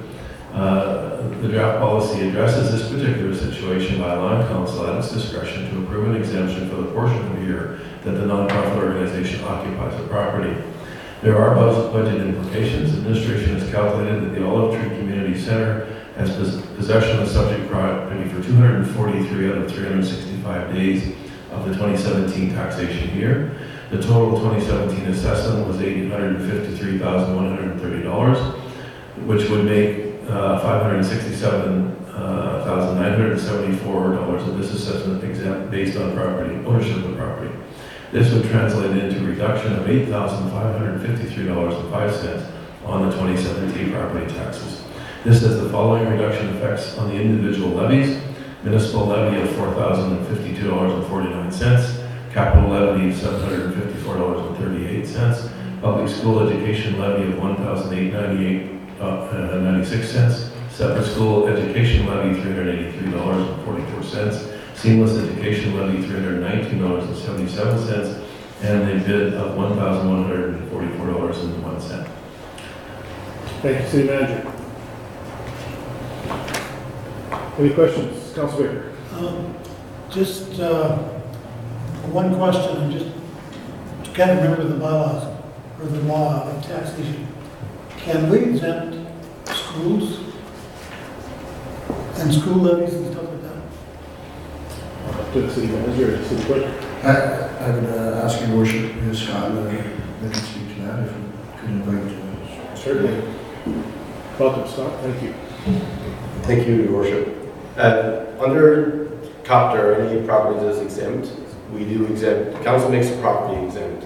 So technically the taxes will not be charged for schools. So what we would do when we do our H1 return for the school board for Saskatchewan this year, we would show the list of properties that were been exempt by council. So in a nutshell, yes, for this situation. In other situations, no, we wouldn't exempt. So it depends on, if it's section 295 of the charter, which we'll see later on here, council does not have the right to exempt education under those circumstances. But for this type of property, that is, any property is eligible under the COPTR, which is the Community Organization Property Tax Exemption Regulation, we can exempt property taxes. Because we're exempting the property itself, not the taxes. So the taxes will not be charged. There will be no education taxes charged to exempt property. So what's the net benefit to the olive tree? $8,553.05. Everything? Yeah. And we would make that change in our return when we send it to Saskatchewan. Michael, you're right here. From the school board's division, can we just do that? Well, like you got it in your budget? Well, Your Worship, I'll put that old hat back on, but part of it is that the schools are only entitled to taxes and to have access to those taxes as they're guided by the legislation.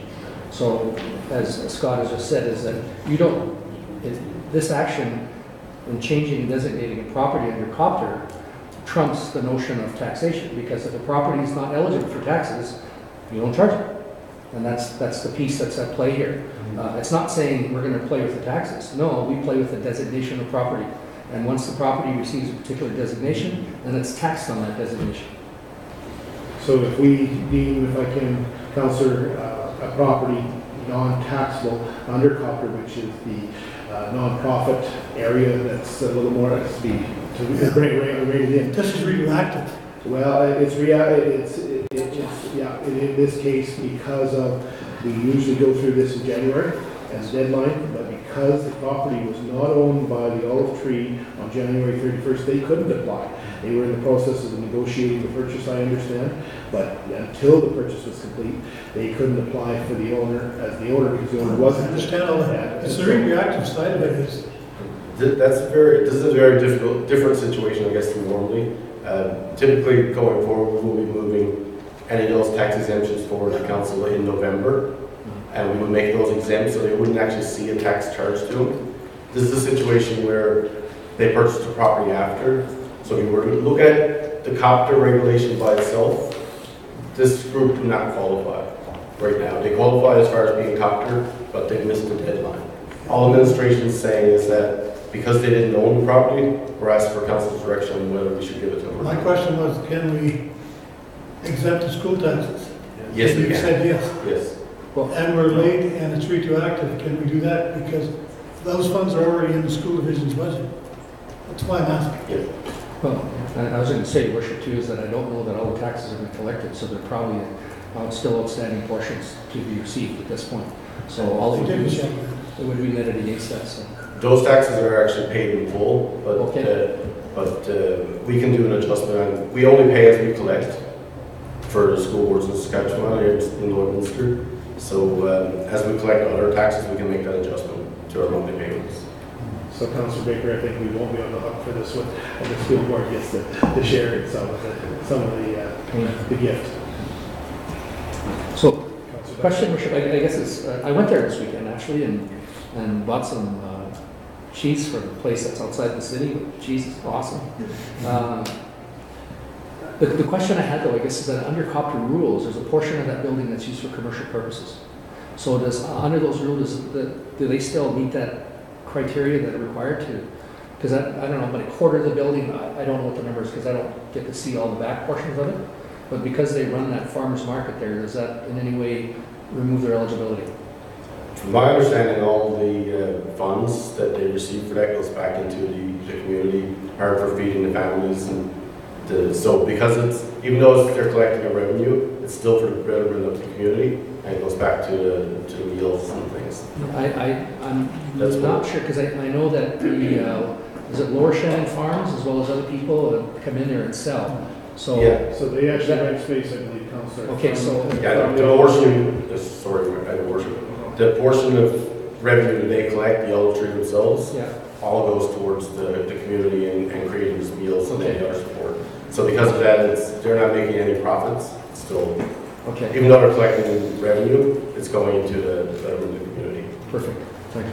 Councilor Torres, will answer your question. All right, any other questions? Thank you, Scott. Thank you. I'll look to council for directions on 8.2.6 for recommendation. Councilor Baker. The council approved the Olive Tree Community Center Inc. 2017 property tax exemption for the 243 days of the taxation year that they occupied the property. Seconder, Councilor Torres.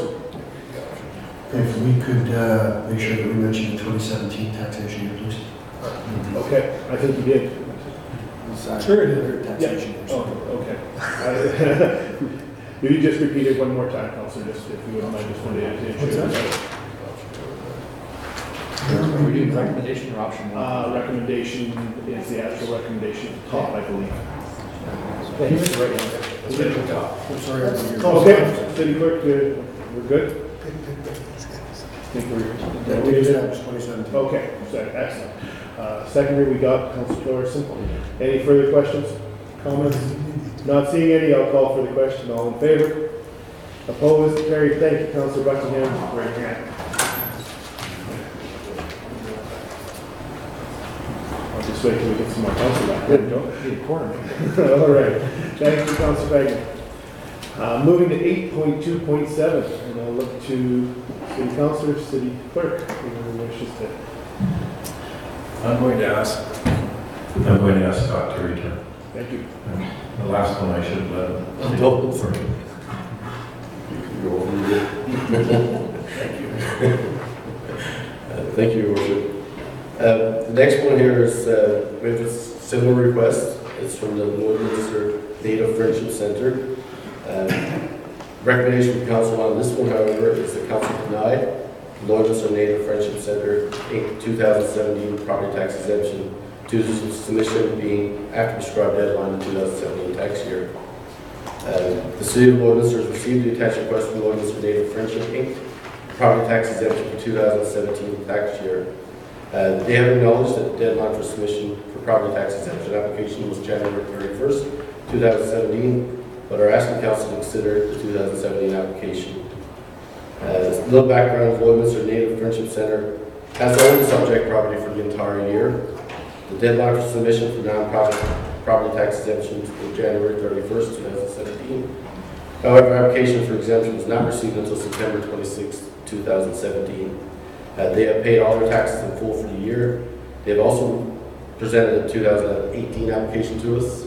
We will bring that forward to council at a later meeting.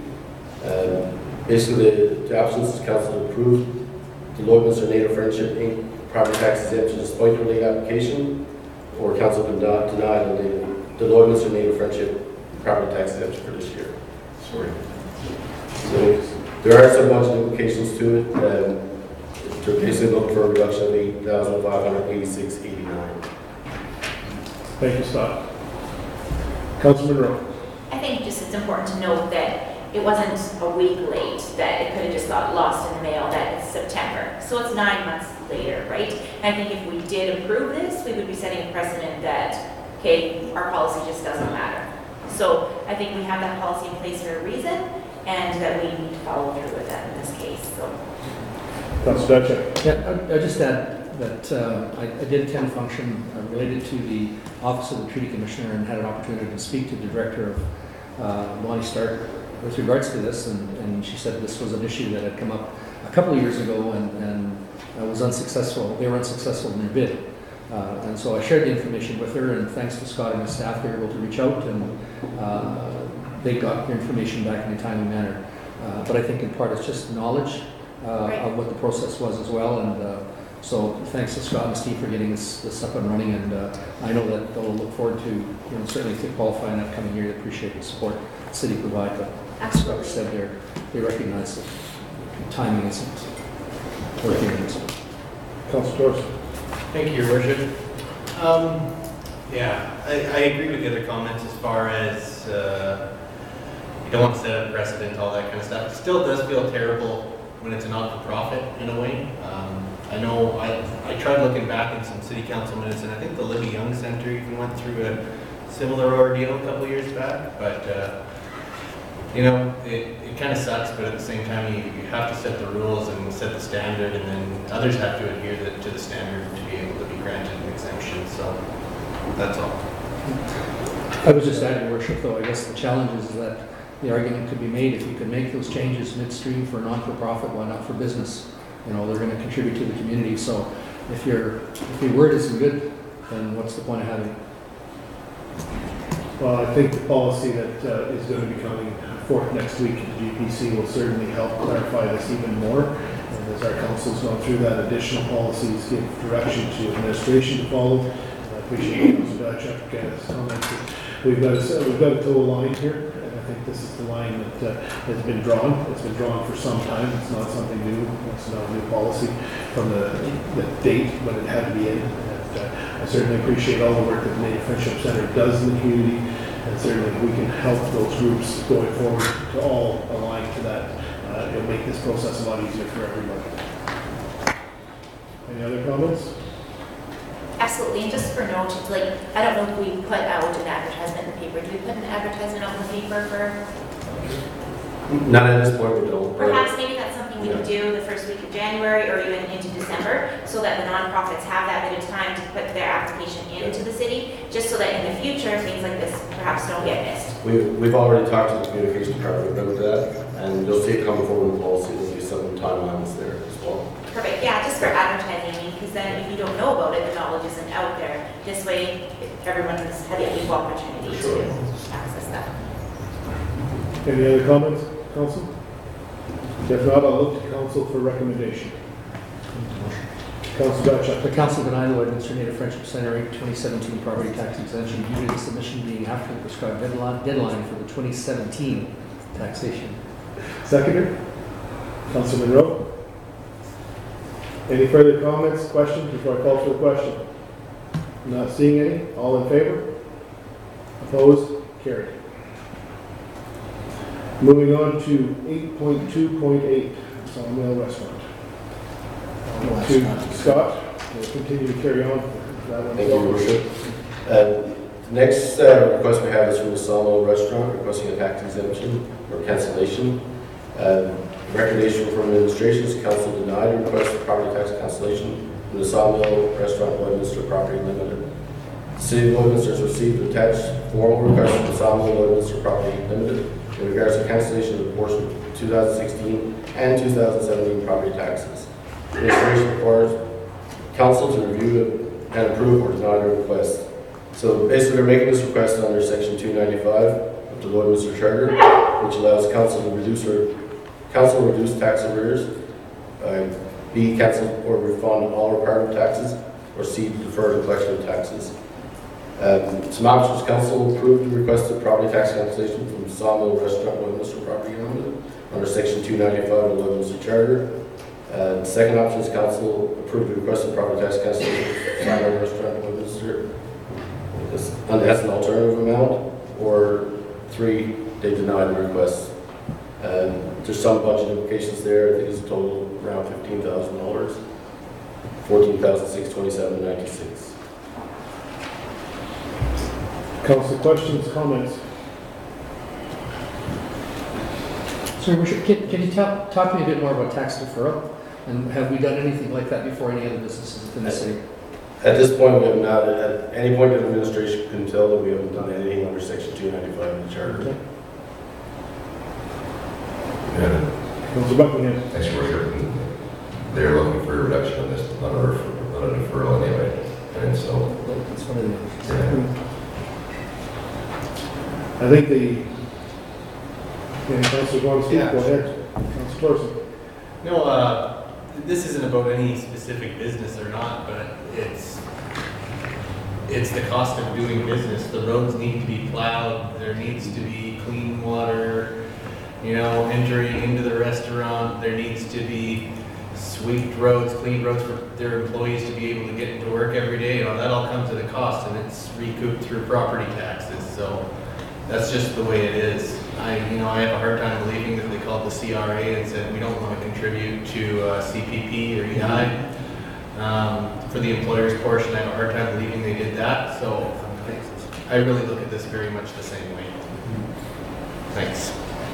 Section 295 is one, obviously, that if we start going down that path, we're going to get every business that's struggling or every individual that don't want to pay their property taxes will be standing before you as well. So I think it's one that best stay clear of at the direction of council, of course, but from my opinion, it's one we stay clear of, for sure. Thank you, Scott. Thank you, Councilor Buckingham. Thank you. I'll make the recommendation that council deny the request of property tax cancellation from Sawmill Restaurant by Mr. Property Limited. Seconder. Councilor Torson. Any further questions or comments? I think you hit it very well, Councilor Torson. I think that I believe every business in this community, every resident has expressed concerns about taxation. I think this council will continue to take that very clearly under advisement. We'll be going into a new budget. We'll do the best we can do to hold city expenditures and try to find alternate sources of revenue, but we are under a great deal of stress, not just at a municipal level. We don't know that we already know the government of Saskatchewan is reducing the program funding that they provide to assist our municipality in operations. We wait patiently for the Alberta government, we wait patiently on the federal government, and we are at the whim of many hands above us. So I appreciate where the business is at. The business community certainly is appreciated in this community, but as you said, at the end of the day, we do have to operate. And if we were a charity, we would be different, but we're not. This is a business in the form of municipal government, and we have to operate. And I'm afraid taxation is one of the methodologies. I want to finish on that. Anybody else? Otherwise, I'll call for the question. All in favor? Opposed? Carried. Moving down the agenda, I believe we have nothing from the CFO at this time. We'll wait to hear from him next 2 weeks with that first round of budget. A real warm-up, like we get to welcome somebody in right into the barbecue pit. So, from that perspective. So, moving on to 8.4, community services, community development services. Yes, Your Worship, we have one item, 8.4.1. I'll turn it over to Don. Thank you, City Manager, Your Worship, through Council. As Council is aware, in July, through our organization restructure and our look at our operations, the city closed down the Service Sports Center concession due to financial issues we were having, with the intent to put out a public RFP to secure either for-profit organization or a non-for-profit organization to take over the lease of the Service Sports Center concession and operate it for providing a service to the goers of the facility and our residents of the community. On September 15th, the City of Lloydminster issued that RFP, which closed on October 10th. As I indicated earlier, there were two options within that RFP. There was one option where we were accepting proposals from for-profit organizations, as well as an option to collect non-for-profit organizations. The RFP closed on October 10th. we received one bid from each for-profit and one from not-for-profit. In summary, Lambert Holdings submission included a base rent of $744.15 per month during the months of September 1 to May 30th, and then at 10% of gross sales during the slow months between June 1st and August 30th. They proposed a one-year agreement with an option to extend for additional 2 years. The menu was very similar, just to let you know, Lambert Holdings currently operates Sweet Tooth at the Bioqueen Aquatic Center, so their menu is identical to what they're offering at that location. They proposed their hours of operation from Monday to Friday, 11 a.m. to 9 p.m., and Saturday to Sunday from 6 a.m. to 9 p.m. for the months of September to May. Between June 1st and August 31st, hours of operation would be Monday to Sunday, 11 a.m. to 6 p.m. They have a willingness to adjust hours to accommodate tournament and special events, and they are also offering catering service, which will provide for a large group gathering, seminars, clinics, outlets, or sports center. The not-for-profit bid was submitted by the Lloydminster Junior A Bobcats, which included a request to receive the concession space free of charge so that more finances can go directly to their profit. The proposal states that there is some uncertainty on how profitable the concession will be in the first year, which is why they proposed the free lease rate. They proposed to operate their Service Sports Center concession during the months of October 1st to April 15th. Obviously, the playoffs are pending, and the menu would be similar to what they are providing at the Civic Center. They currently operate the concession at the Civic Center. They offered to be open during games 1 hour prior and closed during the last period of the game, tournament, or event of the day, and events at Service Sports Center or other times that is worth having staff in place. And a non-for-profit request the city place signage on the main floor indicating the concession is now open. After reviewing both documents, administration recommends Lambert Holdings as a successful proponent based on the level of service provided through the hours of operation proposed in the submission, as well as the generation of revenue opportunity to offset a small portion of the operating costs of the Service Sports Center. And I will turn it back to you, Your Worship, and I can answer any questions you may have. Thank you, Executive Manager. Tom? That's a well-written report. Thank you. Council? Any questions or comments? Councilor Monroe? I think it's important to note that with the Lombard Holdings, the consistency of hours. If you're a spectator that's going to be using the facility, you want to know that you can go there and you can pick up lunch if you're going to be there for the game. Whether or not it's going to be open or not would be at the Junior A Bobcats' discretion, right? So I guess for the residents of our community, I think the benefit would definitely be to go with Lombard Holdings, in my personal opinion. Councilor Buckingham? Thank you, Worship. You know, as great as it is for the nonprofit sector to reach out for this, and I think that is great. It's also equally heartwarming to me that the small business that's been supporting our community for some time over the Bioqueen Aquatic Center is wanting to branch out and support the community even that much more with this service. So it's helping to grow small business in our community, and I think that is, I speak highly in favor of that. Councilor Baker? I was just going to ask if this was the organization that runs the Aquatic Center. Thank you. Certainly, I think that, the question that was raised when we closed the concession was the level of service. And I think that the proposal from Lombard Holdings does very well suit the facility's operations. It's not perfect. It's not open from the time it's open until it closes completely, but at the same token, I think people have to be realistic. You're going to hit lunch and supper for those times in the slower times, but it's certainly going to be well served. The rest of the time, their indication of working with events, it's in their best interest as a business, and I think it bodes well. I certainly appreciate the Lloydminster Junior A Bobcats stepping forward. That would have been an option had they certainly a nonprofit, but I think that when we can provide the customer service that we heard from the residents and spectators that use the facility, that we can offer as good a spectator service and actually come $1 or $2 ahead. I think that speaks well for the business community and the business environment. So I certainly would support the Lombard Holdings as well.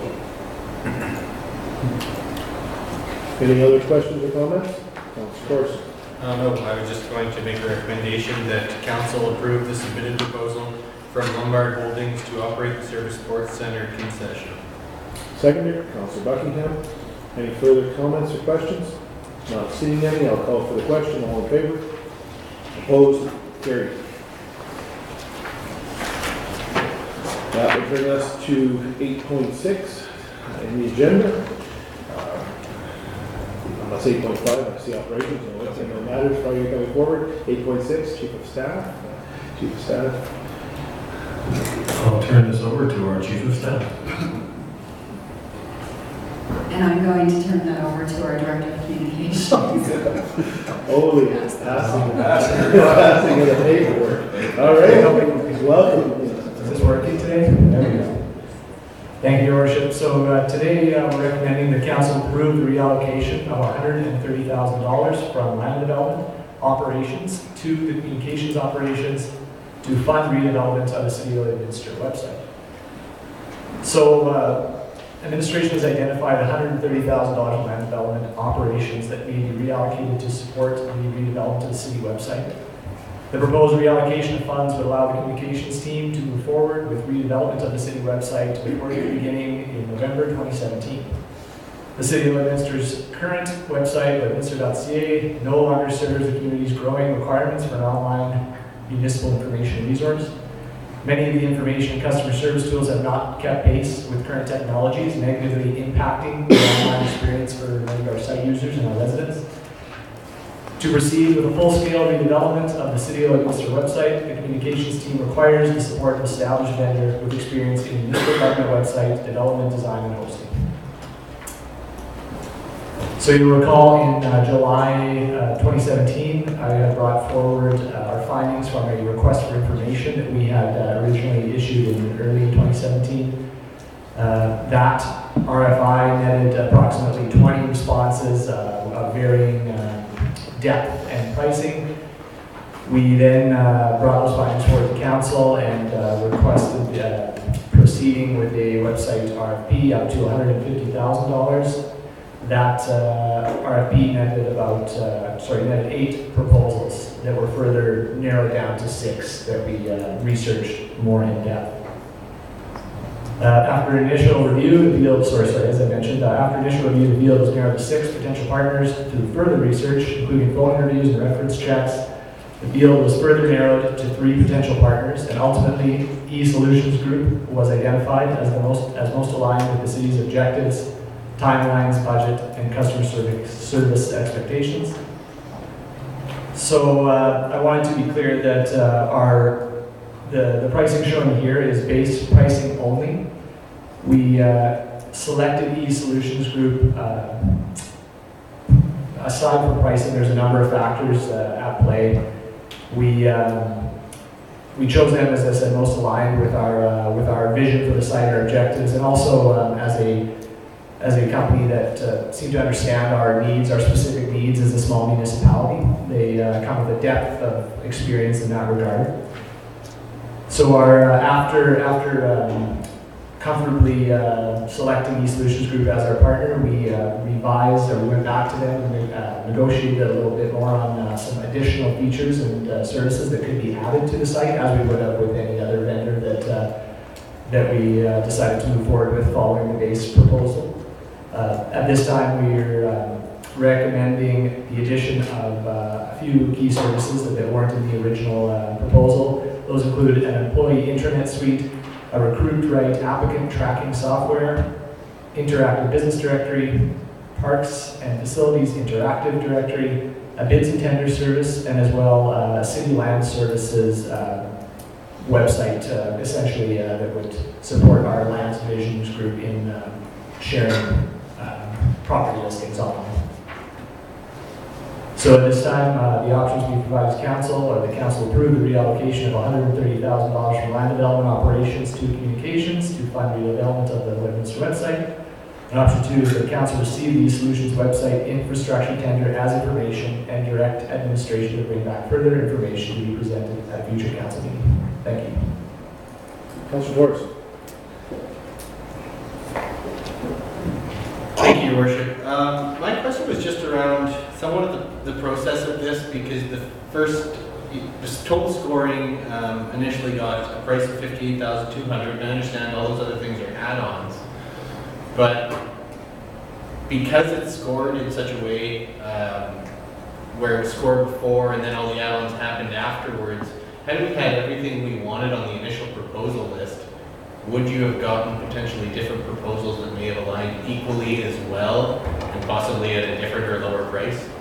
This thing was tricky.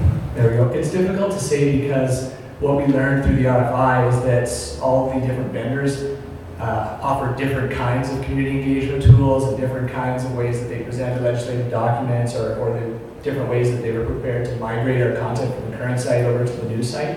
So basically, I'll keep coming back to that. Our selection focused on who was most aligned, who seemed to understand our needs, whose proposal most directly addressed those needs without further prompting. And we kept finding that the eSolutions group just kept rising to the top in almost every category. Thank you. Just to follow up, yeah, I understand that pricing is a pretty small part of the overall score because it's more important that it works and works well than it is important that it costs, you know, $100,000 or $70,000 or whatever the number someone might have had in their mind. The question is just when you get to all the add-ons here, it is, I guess, could you have put these in a proposal and then see if someone else aligns all the same? I just am struggling to understand. Maybe already answered. I could just respond to it as we went through it as an executive and help the communication team make a selection. It would have been 6 or 7 RFPs because we were managed, because we did the base, the foundation. We've selected a company that we believe would provide the most solid foundation. We're now managing each selective software program that we believe we need. So we're managing it versus them managing it. And so, yeah, we would have had to go out for each of those software programs. So from our perspective, the costs, when you look at the dollars and the timing, we think it's probably best if we just go asking for the money and then we'll manage it. So I just want to make sure I'm clear on this. So really at the end of the day, eSolutions Group won the proposal for what we were initially looking for, but then we said, okay, that's way cheaper than we thought it was going to be. 130 was about the range we were thinking, well, or we wanted all these other things, and then once we got it priced out, we could still technically afford it for where we were headed towards. Thanks. This thing. Thank you, Councillor. And if you recall, the item we brought forward to GPC in July actually estimated the cost of the site at about $150,000. So we're still within kind of our initial estimate. Councillor. Yes, Richard, I'm not frightened by the dollar amount either, and I think certainly there's some questions around understanding it without getting all the way into those details, but this is a reasonable price. You know, I've seen the costs go as high as $250,000 when we start adding all the other pieces in. So if you're satisfied with the quality of the work these people do, I think this is a reasonable price.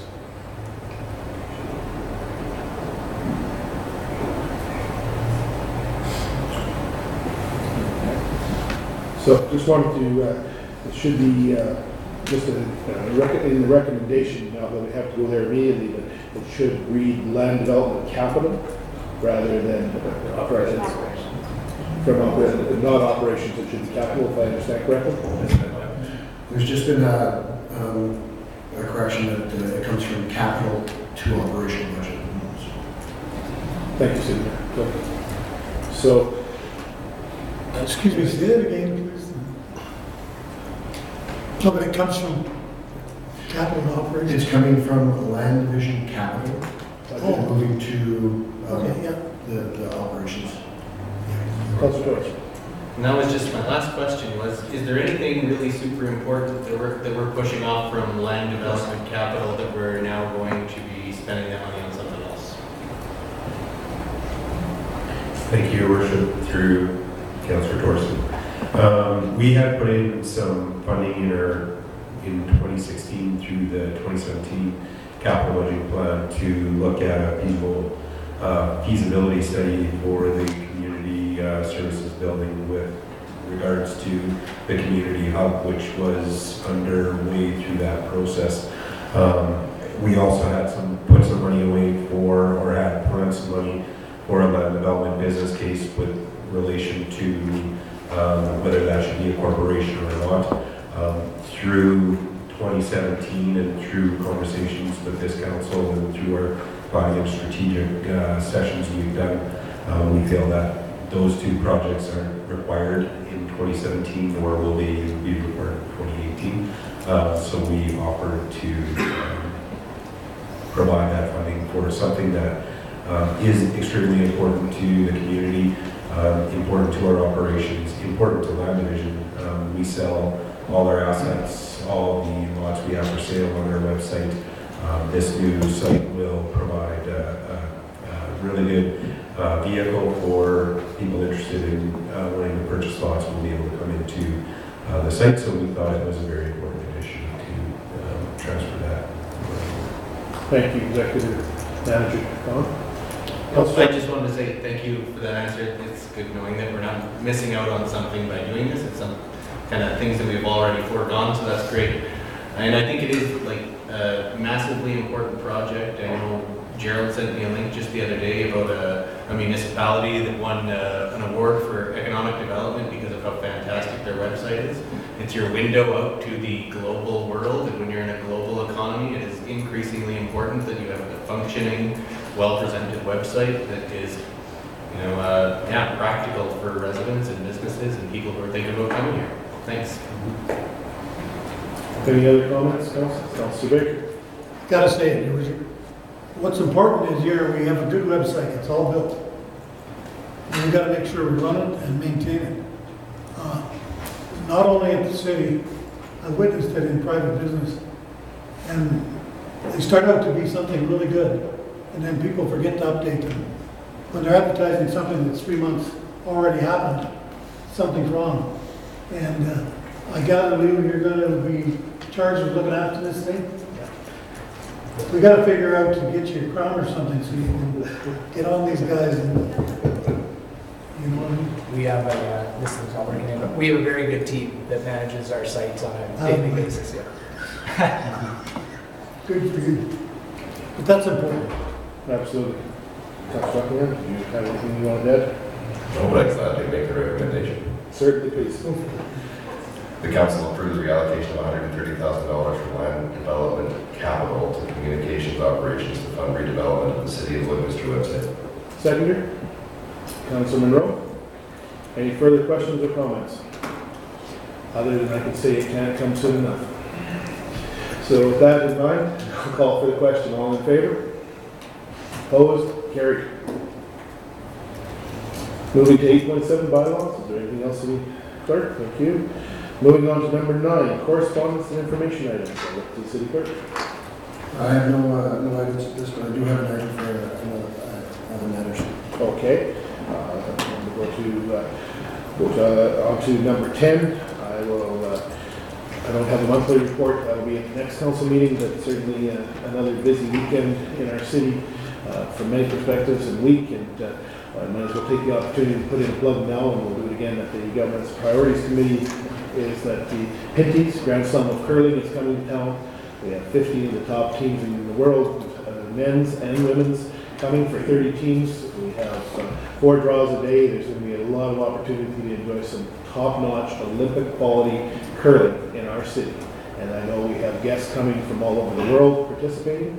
We'll have guests from all over the world, I'm sure, attending and hosting. So I hope people take the opportunity to extend true Lloydminster welcoming and hospitality and be very patient as those guests are navigating around our city with a little bit of construction ongoing. be gentle and wave with all 5 fingers and let them work their way to the respective venues where they're going and so forth. So I hope people extend that hospitality to all the visitors. I'm sure the restaurants and hotels in our community are looking forward to a good influx of business and certainly help carry us through this recovery, as we can call it, in the economic world. Anybody else have anything from council's perspective they want to add? Councilor Buckingham.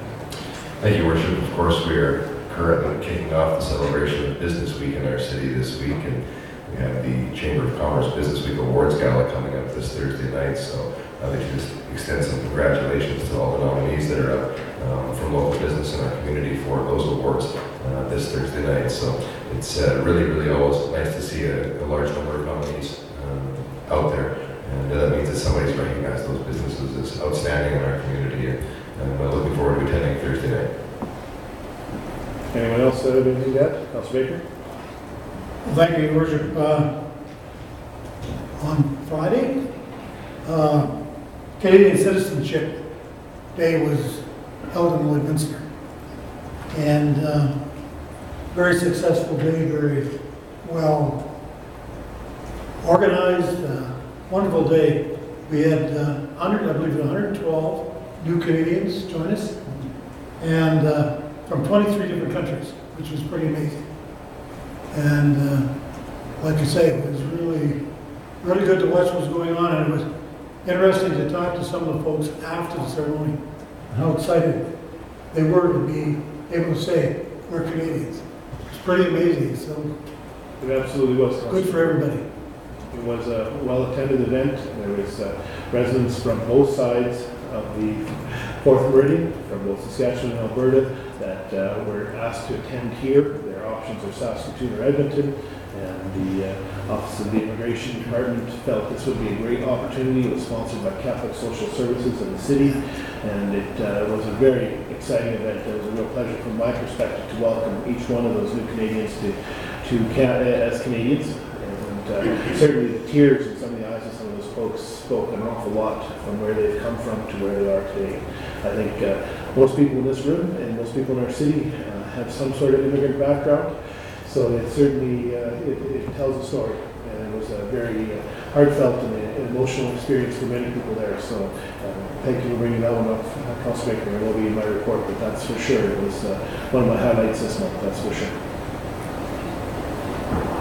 Anyone else? If not, I will move to item number 11, other matters. We'll look to the city manager. City clerk. Thank you, Your Worship. I'd just like to bring council and the public up to date on the Vivint Canada license suspension. As you recall, on July 17, 2017, the City of Lloydminster suspended Vivint Canada's business license, limiting them from conducting door-to-door sales in the city. This suspension was implemented due to a large number of concerns received from residents relating to their door-to-door sales practices. The city has met with senior representatives from Vivint in the creation of an action plan to ensure that the door-to-door sales practices of Vivint do not create further concerns for our residents. The action plan is set to design to improve salespersons' accountability, allow residents to end sales presentations early on, and foster communications between the city and Vivint's local sales team. The action plan will be communicated through our communications team and released to the public so that they can be made aware of it. As such, the city is satisfied and will be reinstating Vivint's business license on Tuesday, October 17th. Vivint officials apologized to the city and said they will ensure situations like this do not occur again. The city would like to remind everybody that all door-to-door sales companies will be held to the same standard. Administration will complete a review of the business license bylaw and discussions on the continuation of door-to-door sales activities in the city will be forthcoming. And I'd further like to add, currently the province of Saskatchewan is seeking public input regarding the activities of door-to-door sales as part of the review of the Direct Sales Act, and that closes on November 15th. Thank you, City Clerk. Thank you for that update, and we'll look forward to hopefully a peaceful time with door-to-door sales. At this time, is there any other matters that Council wishes to bring forward? If not, I'll look to inquiries from the media. Thank you, Your Worship. We have requests for yourself, Mayor Albers, as well as Councilor Baker. Thank you. At this time, I would look to council for recommendation on a recess. Councilor Diashak, seconded. Councilor Fagin, all in favor? Carried.